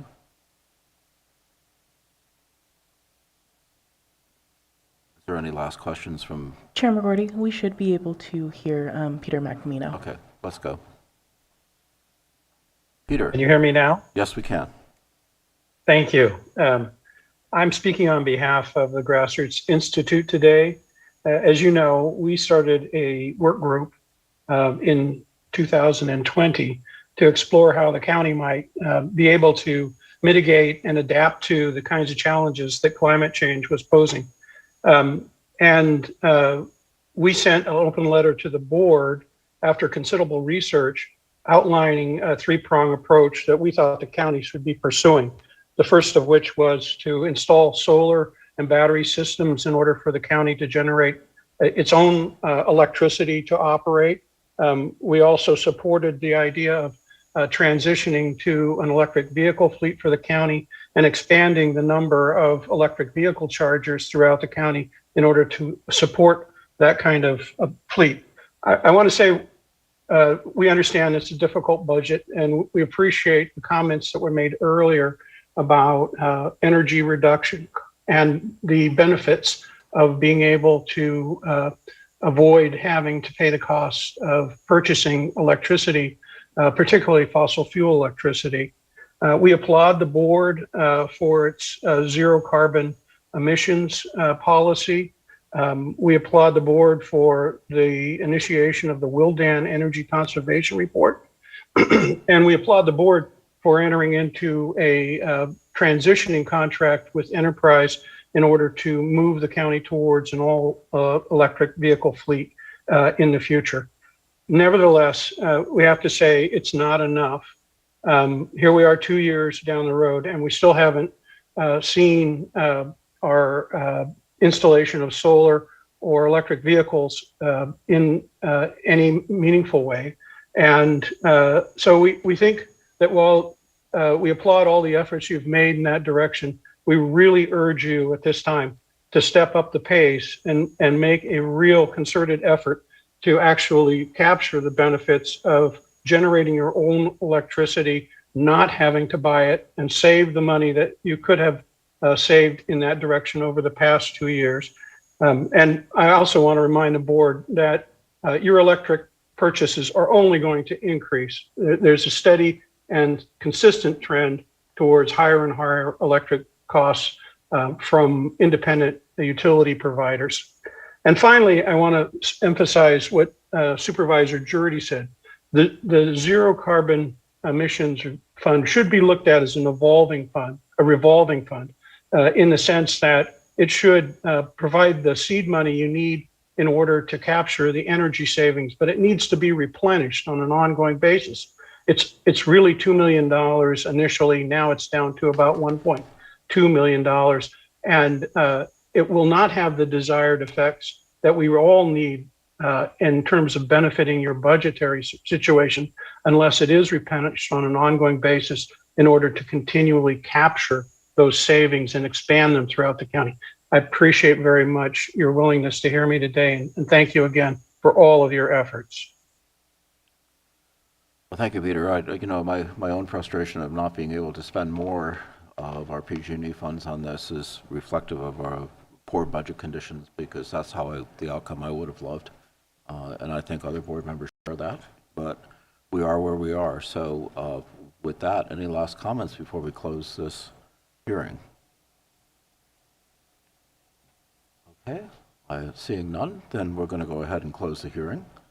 And at this point, I guess we need to take a vote to adopt the budget as proposed and amended.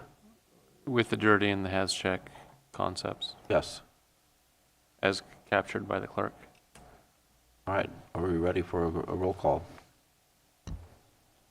Supervisor Hashak? Yes. Supervisor Williams? Yes. Supervisor Mulhern? Yes. Chair McGordy? Yes. And Supervisor Jurdy? Yes. Motion carries unanimously. Okay, with that, I think we're ready. Thank you, Chair McGordy. I do need to check in with air quality. We have our air quality manager here. I believe he needs to leave at a certain time, and I'm not sure what time that is. At 1, as Sarah's telling me. I believe between his fiscal person and Sarah Pierce, they're able to present. But if you had any specific questions for Mr. Gebhard, can you ask them now in case, so he's still here? And that's your next item. So do we want to take on this next item and then break, or what's the pleasure of staff and board? Let's get it over with. Yeah, let's go ahead and move forward. Okay, and that would be agenda item 4B, notice public hearing, discussion and possible action, including approval of presentation of Air Quality Management District of Mendocino County's budget pursuant to the California Health and Safety Code 40131, sponsored by Air Quality Management District. And the question first is, has the clerk established proper notice? Proper notice has been established. Okay, so with that in mind, we'll open up the hearing and we'll hear from Mr. Gebhardt. Gerhardt, sorry. We don't see you often enough to know your name. Good afternoon, I guess. I'm Doug Gerhardt. I'm your interim air pollution control officer. And while we're still in a hiring process for that position, but I'm here to present the draft budget. This is in compliance with, of course, Health and Safety Code 40131, which requires us to have a public hearing, take public comment at least 2 weeks before the final budget's adopted. So the purpose of this is just to present it and take public comment, and if there's any significant changes or anything needed with the budget, then we will bring that back for the board to consider it at a future date. So in summary, the district's budget has undergone significant changes in the past year and a half. We've implemented the guidance of the board and tried to make the budget as transparent and much simpler to track. So we have multiple grants, multiple different revenue sources, and so what we've done is we've taken the budget this year and we've pulled the grant programs out, so they're in their own budget.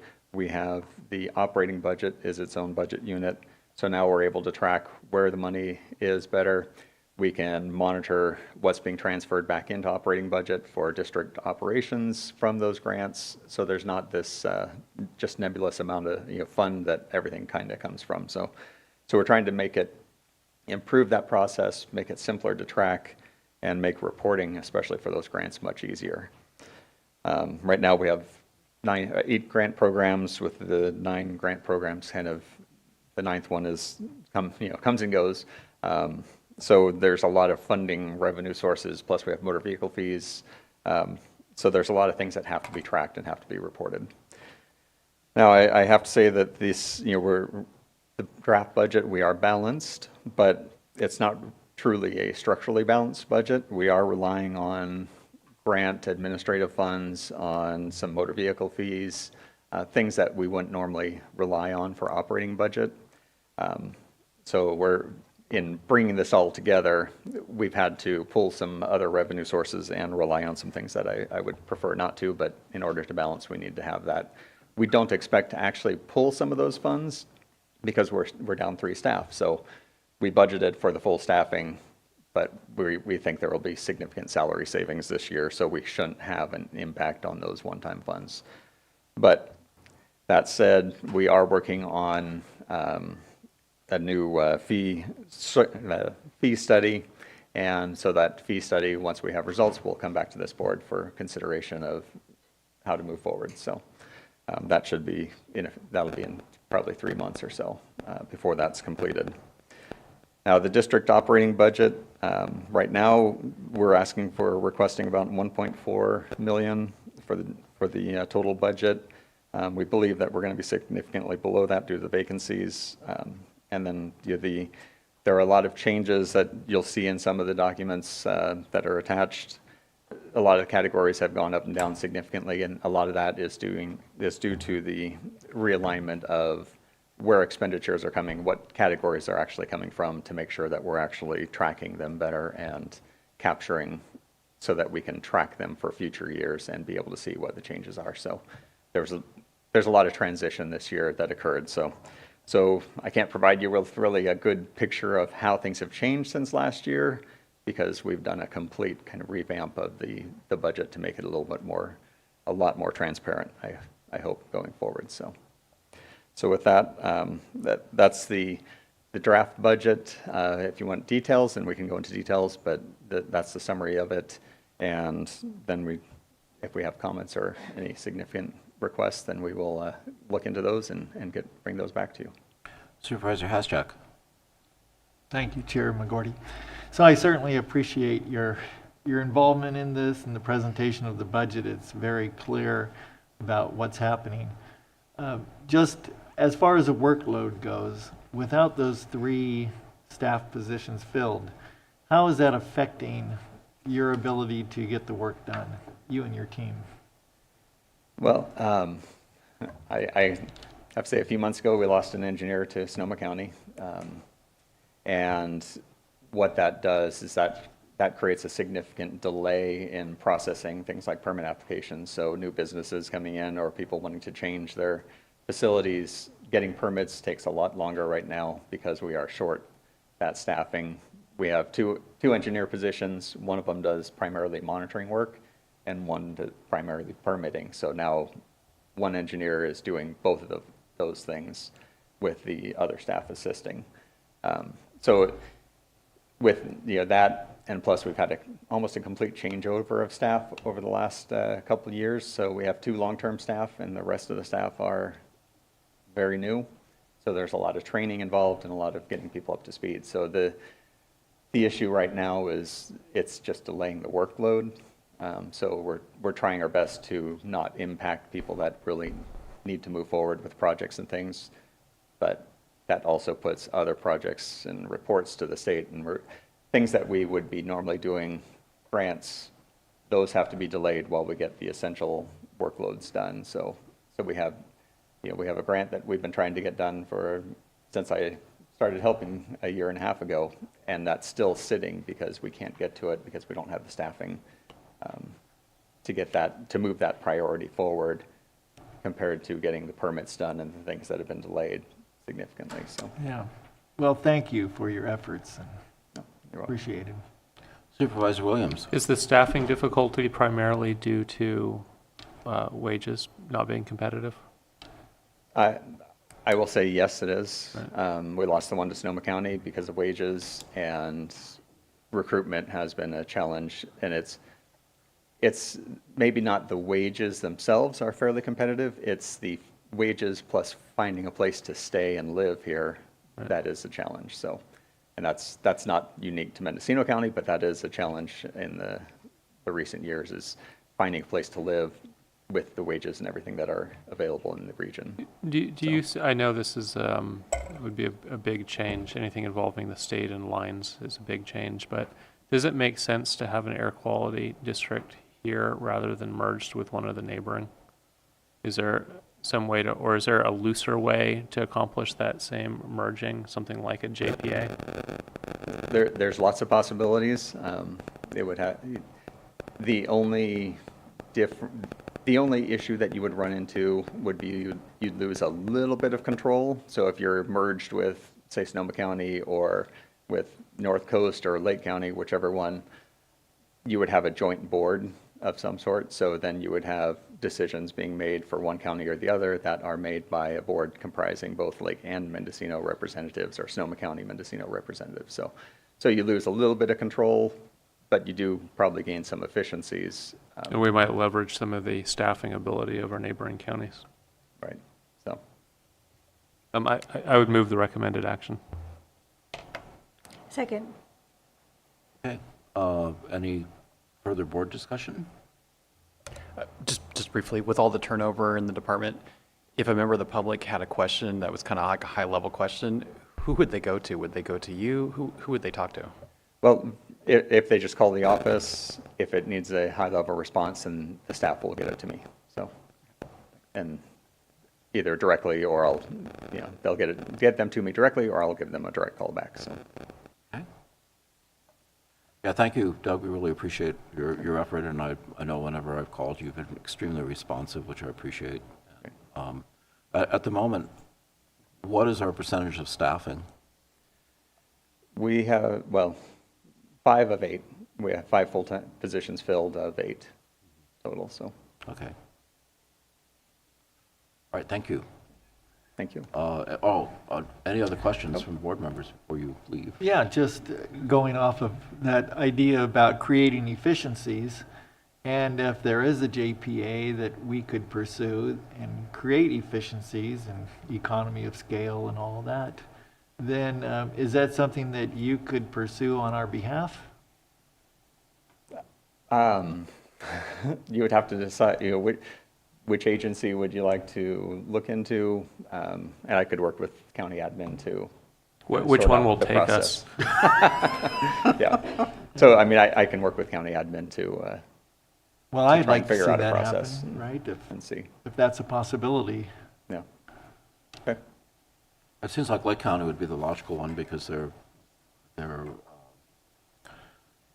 basic lifestyle and psychographic demographic mix matches Mendocino better than probably Sonoma County, which is part of the North Bay regional government. So that might be who you'd want to talk to. Yeah, Doug, is Northern Sonoma County its own district, and then Southern Sonoma is part of Bay Area?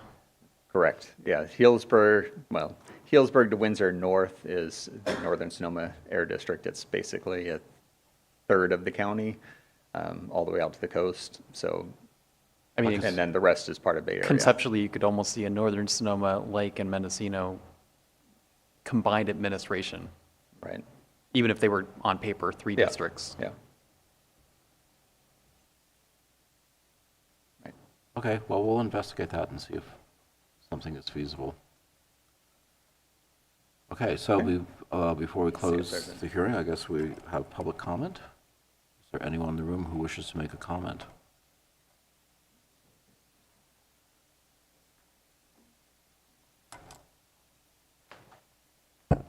Patrick Hickey, SEIU 1021, Chair McGordy, members of the board. Just a very short comment. Get used to that report because you're going to be hearing that report from a lot of departments. We've got a 37% vacancy rate at air control. Your actions today are going to guarantee that other departments are going to start doing the same thing. We're going to keep hearing more and more from departments. We can't do our job. We can't hire people. We can't do what our residents here need because we're not doing what it takes to make sure that those things happen. Okay, any other comments in the room? Any comments online? I don't see any. So with that, we have a motion. Has it been seconded? Okay. And I guess we're ready to call for we'll close the hearing, and then we're ready to call for the question. Supervisor Williams? Yes. Supervisor Jurdy? Yes. Supervisor Hashak? Yes. Supervisor Mulhern? Yes. And Chair McGordy? Yes. Motion carries unanimously. Okay, so what do we want to do? We're just almost at the end of the meeting. Chair, if I may, CEO Antle, there is no CEO report today for 4C, and there's no ledge up today at 4D. Okay, so this comes down to agenda item number 4E, which is Supervisors Reports regarding special assignments, standing and ad hoc committee meetings, and other items of general interest. Anybody have anything for us? Supervisor Haschak? I'll just say that I attended the Redwood Region Rising, which is a part of the SERF, the Community Economic Resiliency Fund project, and it was last week. A lot of good information, and they're moving along with this, and so I'm glad that we made some steps to make sure that economic development is represented in our county. Anyone else? I'll just real quickly say that the Russian River Water Forum is meeting, and things are starting to happen with the PG&E relinquishing its license to operate the Powder Valley project, and there's ongoing discussions to figure out what might happen in the future in terms of what PG&E would want if there's an interest in our community and Sonoma County to continue some sort of arrangement. So those discussions are at hand, and there's a pretty robust discussion going on among stakeholders in both the Eel and Russian rivers as to what should happen next. Supervisor Mulhern? Nothing? Okay. With that, I think we can adjourn the meeting. We're done. Thank you very much.